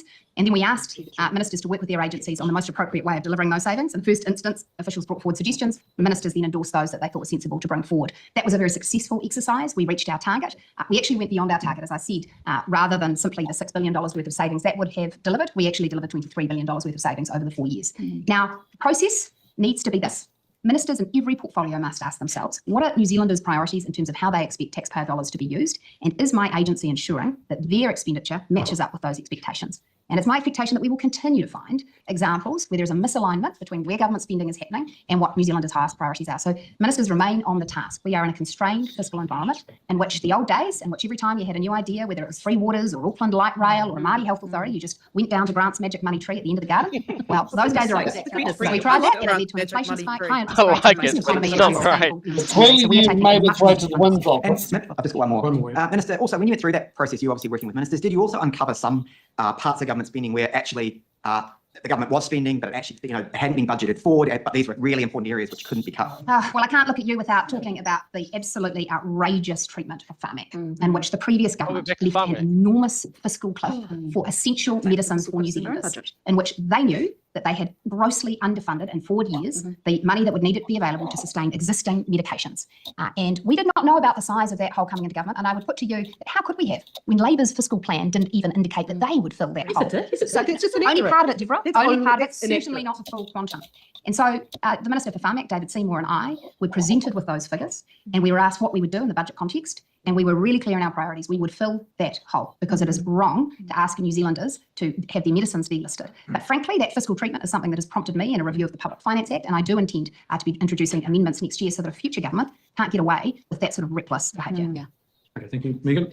Thank you. Let's get back to more commentary. So Otherwise, our audience is going to go. Yeah. I mean, she didn't answer the question. Oh, sorry. No, she never answered the question. Yeah. But it's like, look, she's making the same argument that kind of Labour did for the past 6 years. It's like, oh, I'm going to borrow because the value of this is worth it. And, we're going to get profits at the end of the day. Yes, that's what Labour did. That's what Labour did. You're just following their plan at this point. Yeah, I mean, this is the whole argument where there's no difference between Labour and National, right? Like, they borrow, I mean, that's what I believe personally. I think they have beliefs that are different, but ultimately those beliefs all end up in the same result where they borrow more and then we get the same result out of it, and that is more debt with less. Because what Labour does with the Auckland Light Rail, they had massive transformative policies.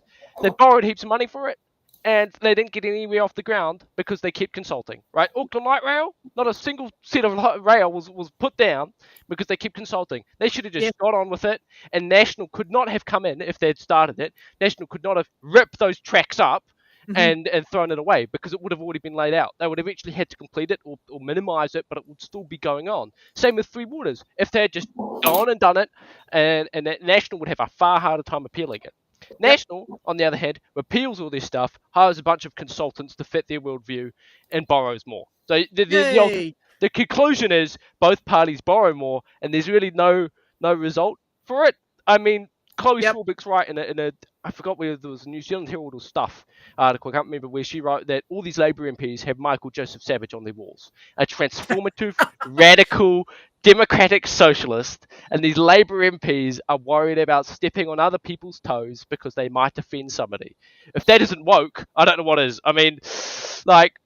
Remember, woke is meant I don't like it. Yeah, I mean... Good, be woke then.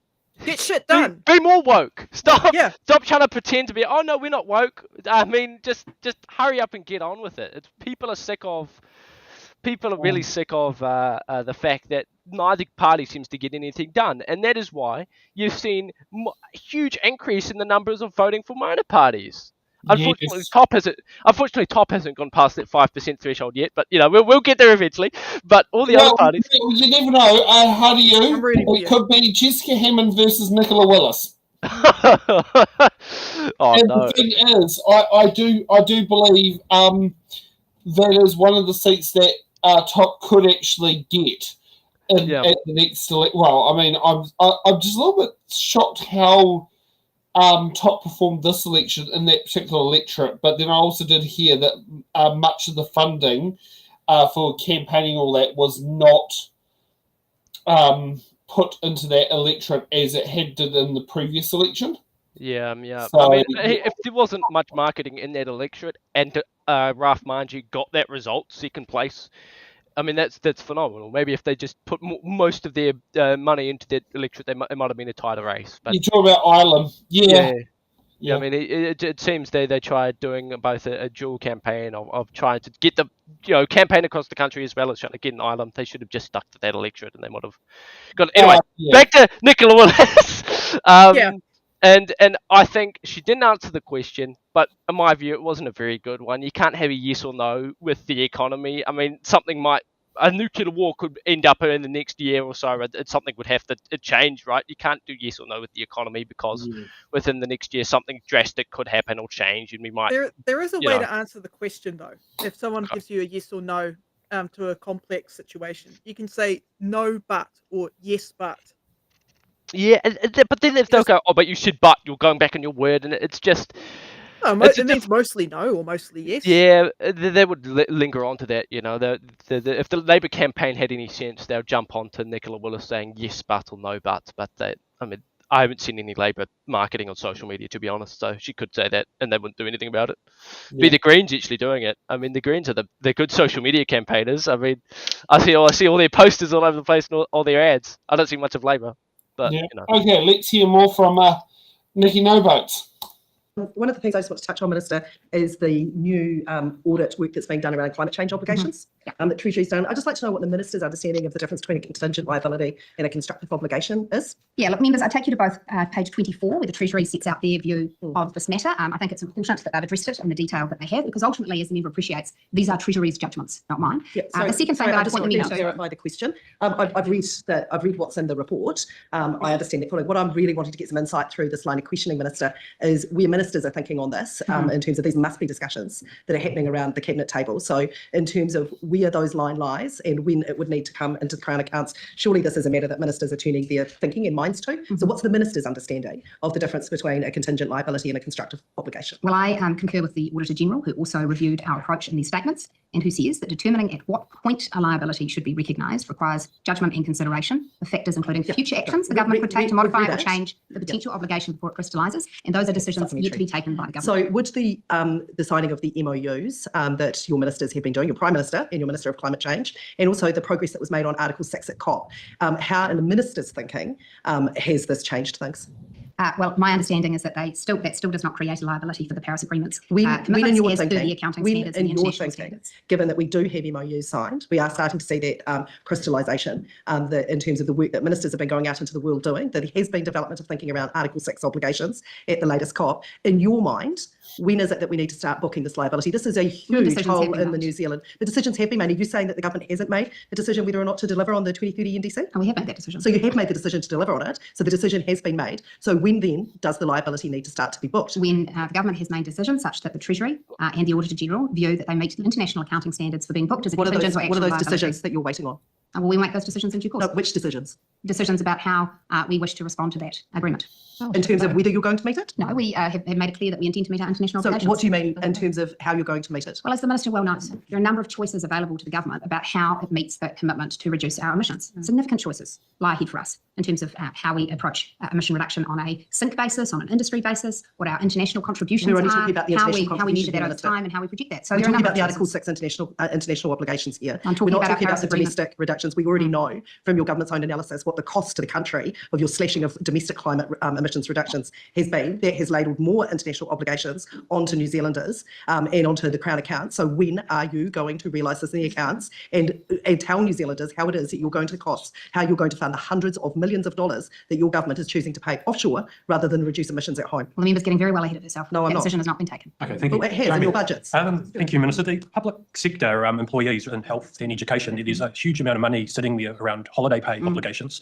What's your expectation and say when you're sitting in the seat next year, will that be dealt with? Because $2.4 billion worth of money would be great to be in people's pockets circulating in our economy. What's your thoughts? Look, Jamie, it's a great question because I share your frustration. The first thing is that it shows us that when we are amending these sorts of employment laws, we have to be really conscious of the complexity we are creating for employers. If we're in a situation where even the major government employers couldn't properly interpret the Act, then you know that you've left something pretty messy.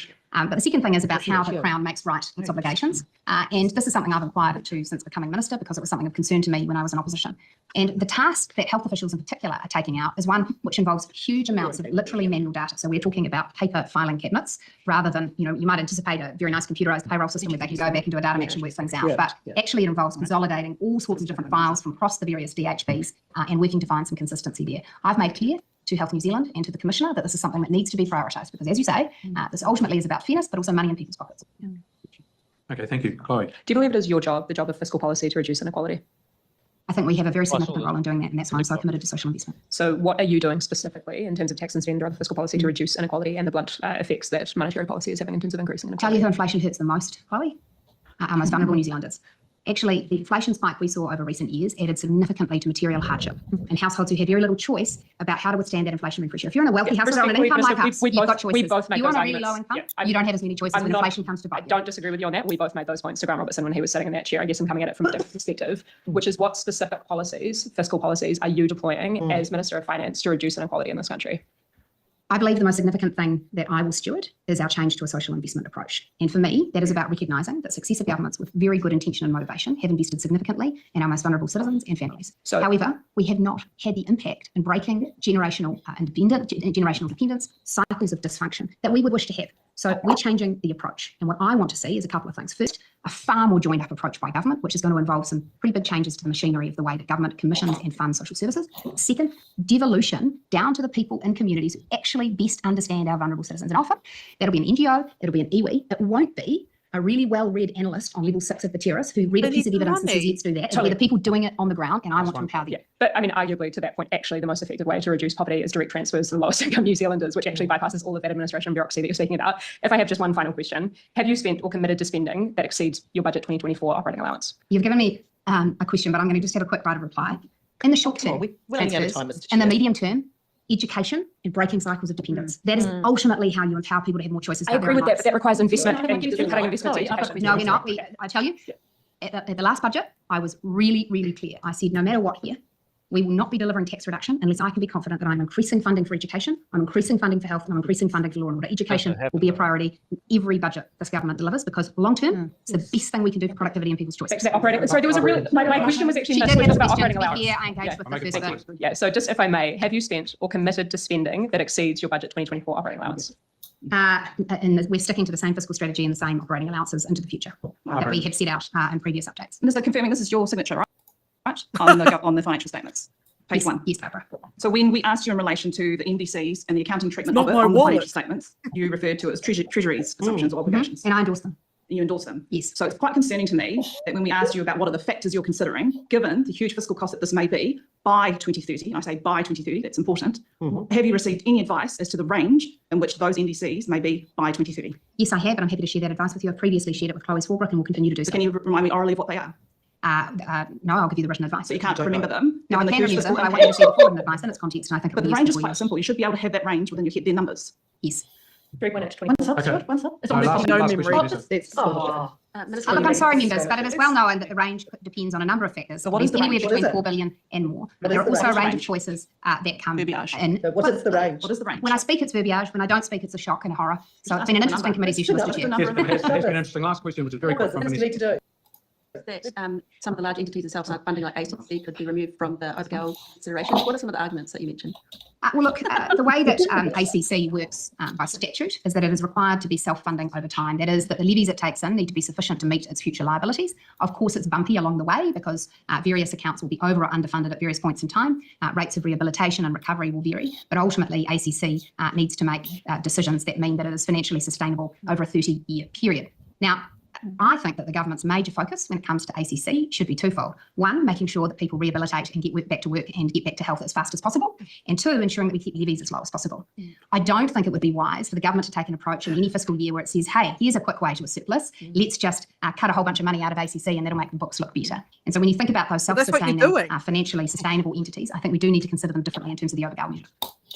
That's exactly what she's doing. She's cutting money from different sectors. And it's like, there we go. Look, we've saved money. And it's like, no, and also those NGOs and iwi, they need money to operate those services. They need money that's like, oh, community services don't just pop out of thin air. You know, they need money to operate. Like I was thinking about that NGO that was up in Auckland that was providing a bunch of homeless people food. I don't have the exact article. It was run by that boxer.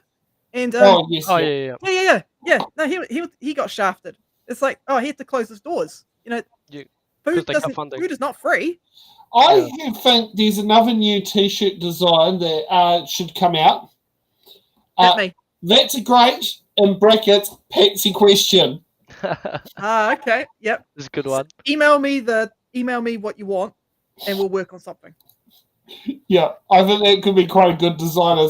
That's a great Patsy question. Yeah. And Nicola kept going about, well, we can't give tax cuts if it'll impact health and education, which is right. You shouldn't give tax cuts if it'll impact health and education.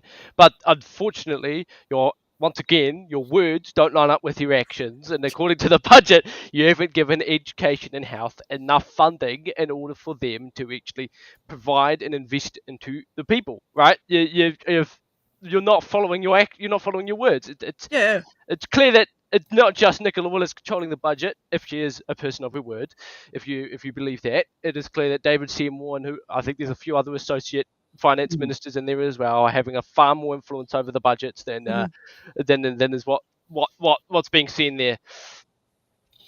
Okay. That was a good roast. I enjoyed watching those 4 queens roast Nicola Willis. That was good. That was yum-yums. I want to see more of that. Delicious. Okay, let's do a quick on Erica Stanford, and I hope we are delighted with the answers. This is the good one I've been waiting for. Okay. Is there audio, or is this just? Oh.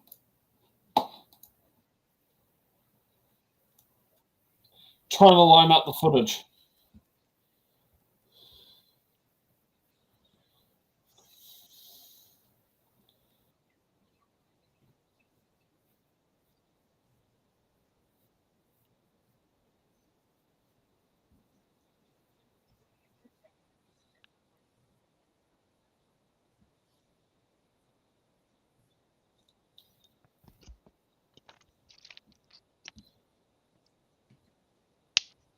Thank you, everyone, for coming today. I'm going to be talking about education and how we're all doing. So far, so good. So anyone got any questions for me? No? Okay, let's just keep talking then.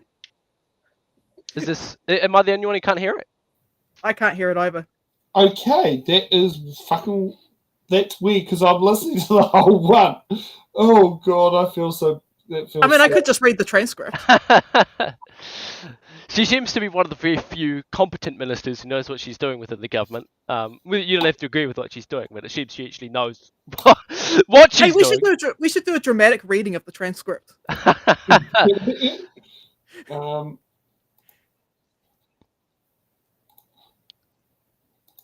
Okay.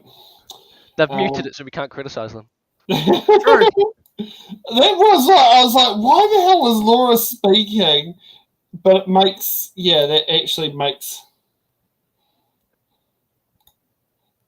Very much. It takes a look out of here. Can you say that we forward more information about the question that was raised earlier? Yes, no, I'm very happy. Well, I think we did answer it in the end. David Seymour again. To acknowledge at this time of year the amazing teachers around New Zealand who have put in a huge amount of work and principals who have been leading that work. And it's been a long year and a well-deserved break coming up. So I just wanted to acknowledge the extraordinary hard work of our teachers and principals this year. I'm very grateful for everything that they do for our kids. I just wanted to say that we have been leading a big reform package in education. We have got absolute clarity, determination and purpose in our agenda about raising achievement, closing the equity gap and turning around decades of decline. Because our greatest asset in New Zealand are our kids and our young people and supporting them to be the leaders of tomorrow. So my vision is I want people around the world to think of New Zealand as being a standout in education, a place where we have a world-leading curriculum, use of evidence-based practice and structured learning and explicit teaching based on the science of learning with all the resources and supports needed to support teachers and students in the classroom, high-quality PLD, accessible targeted supports for kids that need extra help and great national qualifications and assessments showing our kids progress and achievement. And we're on our way to getting there. It's a reform that has been led by the profession, I wanted to say. They were the ones that came out and championed structured literacy in the early days. They invited me into their classrooms to see closing the equity gap for our tamariki Māori using structured maths and structured literacy. They asked for more support from the ministry with a clearer, more detailed curriculum. They highlighted the need to get back to basics. And I just wanted to mention some of the early adopters, the champion schools like Central Normal and Manawatu, Silverstream, Dingwell, Kaiti School, Kaiapoi North, and many other schools, so many of them, who led out in front with great approaches and great results based on the science of learning. And it was because of them and other schools that we were able to come in and scale this evidence-based approach and make it accessible to all schools. So parents next year will be able to walk into schools and see where their kids are at. 450,000 kids approximately will have maths workbooks, practice books, online support, tactile resources, which will show parents what they're doing and where they're up to. And my message to parents is clear. We have been moving at pace, but we have been developing this policy for years. We can't afford to wait because too many schools are ready and too many kids need our help. This is just the start of the journey. We've told schools, make sure you work at your own pace. We are in this for the long haul. We will provide all the supports that they need. Embedding a curriculum refresh, running professional development, responding to sector feedback throughout, things that we will work on with the sector together. Our kids have heaps of potential, and our focus on achievement, excellence, closing the equity gap means that they will get the education they need to gain meaningful qualifications and go on to live the life that they want. Impressive intro, thank you. Chair's prerogative, I'm asking the first question today. Sure. Minister, I just want to know, just on the recent announcement, you mentioned equitable outcomes a couple of times in your intro, the recent report from the Auditor General on what the Ministry is doing to achieve or promote equitable outcomes. Do you have thoughts on that? Yes, the Auditor General did release a recent report that they've been undertaking for a number of years, and they've just been in the final throes of finalising it this year. Frankly, the report was pretty confronting, and I agree with everything that it said. It was very clear on the fact that we do not collect enough evidence or data on student achievement. There is no nationally consistent way that we measure student data, and they mentioned that a lot in their report. And the reason that I wholeheartedly back that is because it's part of our plan to make sure that we are monitoring student progress, knowing where to put resource, but we can't know where to put resource, and parents don't know where their children are at unless we have that consistent method of assessing young people. And so I thought that was very insightful. The rest of the report really went on to talk a lot about data and evidence and contracting and results and outcomes. And it said, look, we really are not measuring things and we're not using good data well enough. And I think it's been really clear coming in as Minister. I've seen the number of contracts, the number of things that we do that are not properly evaluated. We're not collecting enough data. We're unable to see how they stack up against each other, different interventions. And so we really are bolting things on and continuing to add more and more cost and more things without actually being able to understand what the impacts are. And I think the report was very clear that we have to have much better evaluation, much better contracting. We've already taken moves to overhaul the way that we contract in the Ministry of Education to make sure upfront we are getting that data that we need so we can evaluate things properly. And so I thought while the report was sobering, it was an excellent reminder that we are on the right track. Thank you. First question is from, or second question is from Lawrence, and then Deborah. Thank you. Opening statements. Do we feel like we've got confidence now? Well, yeah, I have more confidence in Erica Stanford than I do in most other ministers within this government. I think it's very funny that David Seymour is not there. He must have gone off to have school lunch or something. No, I think they. I don't think they could stand being sitting next to each other at the table. Yeah, I don't blame her. Doesn't seem like Erica Stanford and David Seymour have a particularly close relationship, which is quite a surprise considering they both handle the education ministry. I think she keeps saying, "Stop undermining me." Yeah, I'm still. I mean, I'm going to say this about Erica. I'm still annoyed that that 30 million was cut from Te Reo Māori. But I think I'm going to give her the benefit of the doubt. I don't think she would have made that decision unless if there was more money available to her. I think it came down to prioritizing what she had to spend money on. I don't think it was a deliberate malicious choice. You've also got a person next to her who says anything given to Māori is race-based as well. So I think I still want to find the schools that drag the secondary school that drags kids out of maths, English, and science lessons to be forced to Māori in your throat. I still haven't found a school that does it. Yeah, I mean, I think with Erica, this is one of the very few things this government you've actually seen improvements on in education. If I'm going to be completely blunt, I don't think Labor did a good job with education at all. And I think Labor's arguments against Erica Stanford isn't too, and the education policies the national government is bringing out isn't too good. I mean, the argument stems on us having the most decentralized education system in the world, but they're not explaining why that's a bad thing.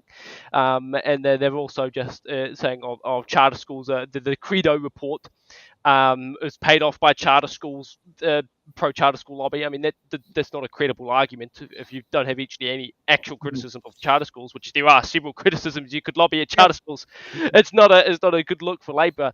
And you've seen attendance rates go up under Erica Stanford. You've seen improvements in education. You've seen a few cuts to Māori, which is a little bit concerning, but you do have Mr. Anything to do with supporting Māori, who is race-based, beneath her, and he seems to have quite a lot of influence in the education ministry as well. So it seems that there's two very different objectives here coming from David Seymour and Erica Stanford. Erica Stanford seems to be focused on adding more regulation to the education system. I mean, banning phones in schools is just the biggest example of that, and David Seymour seems to want to do the opposite by making charter schools and promoting more privatisation of things. So you're seeing quite a I think a friction there when it comes to education policy in this government. Thank you for joining us, Minister. Thank you, Madam Chair. My first question is, so this morning we discussed sort of the math curriculum and some of that at length. But what I want to know from you, and this is something that you have mentioned on multiple occasions, that we have that the government has removed $30 million from Te Aho Te Reo Māori to put into math curriculum. What I want to know is, what was the procurement cost of the math curriculum with its $30 million per year? That is an operational thing, so I'll have to get the ministry to talk to that. So I don't have the exact figures to hand on what it cost the ministry to procure. It would not be in the millions. We are spending the money on the maths resources to go to those hundreds of thousands. Eric is like, God damn it. And to schools. Yeah. So thank you for that clarification. I guess the reason I asked this question is because it was, I guess, sort of mentioned in a way as sort of like a dollar for dollar amount. It was $30 million into $30 million. So what I'm hearing is that it's not a dollar for dollar amount, that it wasn't $30 million going to math resources. Oh, no, absolutely it is. Sorry, yes. I misunderstood your question. I thought you were asking the cost for us running the procurement. My apologies. Oh, yeah. Yes, no, it's so, dollar for dollar. So it's $30 million going to math resources. We are spending every dollar on maths resources. And as I said, over 400,000 young people will have that practice book, workbook. There will be detailed teacher guides and online resources, as well as hard materials as well. So, the old Cuisinart rods, and many old people like myself remember them from when we were kids, to help young people in class visualize and manipulate hard materials to understand the concepts better. Just one short supplementary. So my understanding was that the Te Aho Te Reo Māori program was one of the baseline fundings, and which was going to be carried on for 4 years. So it's $30 million a year. So in this particular case, we're looking at $30 million per year being put into math resources. That means we're seeing $30 million this year, $30 million next year, $30 million per year after that for the normal 4-year MCA baseline funding. The funding's been moved into the multi-class appropriation, which we purchase supports for teachers from. That means that at the moment we need that money for those maths resources. Over time, if that demand reduces as teachers become more confident and the curriculum rolls through, then different choices can be made. And I think and also you remember that once if a school chooses Prime, for example, and they have a teacher guide, they won't need to purchase a teacher guide the following year. So things will move around a little bit, but we also we might find that there are other things that desperately needed in mathematics. Like we've got a trial at the moment early next year in our intermediates, and the idea behind this was the fact that we're rolling out this new curriculum with all these great resources in primary, but the kids who need help now at intermediate, for example, won't have the benefit of all of that, and they're not where they need to be going into high school. So the trial next year is to do intensive tutoring with them. So look, anything that is left in future budgets and in other places, and myself going into the budget process, we'll be looking for to be able to roll out that program, because I think my view is it will be very successful. Primary question from Jan. Thanks, Minister, for your time here this afternoon. And I guess it's primary, but it's sort of supping a little bit from what Lawrence has said. You recently announced an extra $5 million for extra support for literacy, and it said that that's reprioritised. Where was that money? That was I can get the ministry to talk more to it, but it wasn't taken from anything. Nothing has stopped or has been reduced. It was an underspend that the ministry found that they'd miscalculated some numbers and allocated too much money, and so it was sitting there as an underspend that we were able to reprioritise to make sure that we were able to meet the need for all of the schools who plan for additional teachers to help with tier 2s. That's a small group structured literacy interventions. It was really interesting to see over time that the results or the amount of need for the reading recovery teachers was dropping every year. It wasn't being picked up. When we said we're going to make it available for structured literacy teachers, the demand was huge. It surprised me how many schools came on board and said, yes, we want additional support for structured literacy interventions. And so when I found out that we weren't able to meet all that need, I said to the ministry, please go away and find the money. And there was, they did a great job, I have to say, and found that underspend. So have those schools been notified of that yet? Because I'm still getting on a daily basis schools contacting me saying that they have been refused, and when they've gone back to the ministry, even in recent days, they've been told no, that there is no money for them, and yet they got reading recovery funding. They're very disappointed that their reading recovery funding is not continuing. If they and they've got applied, nothing going if they applied for the structured literacy intervention and they were declined, they will be eligible. So they hadn't we made been sure. notified yet. Well, if that's the case, if you could pass that on to the ministry, because we sent out an email to every single school who applied and was declined originally, so we didn't have the funding, they should all meet that. And if you're aware of any schools that have been declined, please let us know, because we'll get in touch and make sure that they get that. That shouldn't be happening. Okay. I'm actually quite happy with the overall response. I mean, put it this way, I'm happy to take. Yeah, I mean, I would be more than happy to take 30 million from David Seymour's budget and give it to her, because she knows how to use the money. Yep. And I'd love for her to invest that into Te Reo Māori, and she can have the maths books as well. Like, this is a lady that has a plan, and I think she's definitely on the right track. Yeah, it doesn't seem she's running purely based on ideology like David Seymour is. It seems she knows her portfolio inside out. Yep. And I think she's just better than the previous lady. I think National's best minister in government at the moment. Yep. I'd agree with that. And I think this is one of the very few times where I'll give them leeway in blaming Labor, because I don't think Labor handled education very well under their administration. And I think a lot of the plans, like the open plan classrooms we're an abysmal failure, and I think moving back to the past isn't the answer. But if the evidence shows that if we restore the education policies to what it was before Labor got into power, and it was more successful then I guess if education wasn't working under Labor and it was working under National more so than it was working under Labor, then they have an out there. But I don't think Jan Tinetti is a good education representative. Yeah, I mean, I've been in favour of having smaller classrooms, and a smaller teacher to student ratio, because hell, I was a kid with ADHD. I still have ADHD, but I was in a big classroom and I was the last in everything. I had the worst spelling, the worst maths. My teachers got so fed up with me in the 90s that they just locked me in a cleaning cupboard, and I had to have company with the mops, and the mops were good company. But yeah. So that was the 90s, and I don't want to return back to that. I don't think any kids should return to that. But yes, I have seen really impressive outcomes from Montessori, and I would love to adopt their model into public school. The teacher. What model was that? Sorry, from who? Montessori. Oh, okay. Yeah, I really like the fact that they have a small teacher to student ratio, and I think that's where it's at. I think we need to have smaller classrooms and more teachers. Yeah, and I think. That at the moment we're seeing large classrooms, not because of government instructed policy, but that's just because we've got so many children coming in from migrants coming into the country. I think we saw an increase on the roll of about 20,000 students across high schools, I think it was high schools, and about a third of that was in Auckland, and that's just because of the amount of immigrants that are coming in. And also the fact we're building new subdivisions, but we're not building schools or with it. Yeah, schools. And I mean, like Wainuiomata, was it high school has been going through, like, I know for the last 3 years has been going through some form of expansion in classrooms itself, and that's just one high school. Yeah. And in the primary schools, there's also issues there, but that's not like a national Labor thing. That is something that's been going on for the last few decades. Yeah. I mean, if you look at Porirua, I mean, I think I've told the story before, but I mean, Aotea doesn't have a primary school, and they're out of zone for all other primary schools in the area. So it's quite difficult to get in there, and that applies to all a lot of places around the country. I don't even think there's been any new primary schools that have opened in Porirua probably in the last 15 to 20 years. Oh, no, there hasn't, but there needs to be, and plus there's no land for it. And I mean, schools are like a community hub in a lot of areas, because there's no other areas to have communities in. I mean, schools are where parents and friends and people mingle and meet, and most people actually head to school not because they want to learn, but because of friendships and relationships they have with people there. Yep, so community is important. Sense of community in a school. Yeah, and I think that I mean, this isn't a Labor or national issue, but Erica Stanford, I think, is doing far better than the previous Labor administration. This is the only time I'll give them and allow them to say you could blame Labor. It's a better track than it was.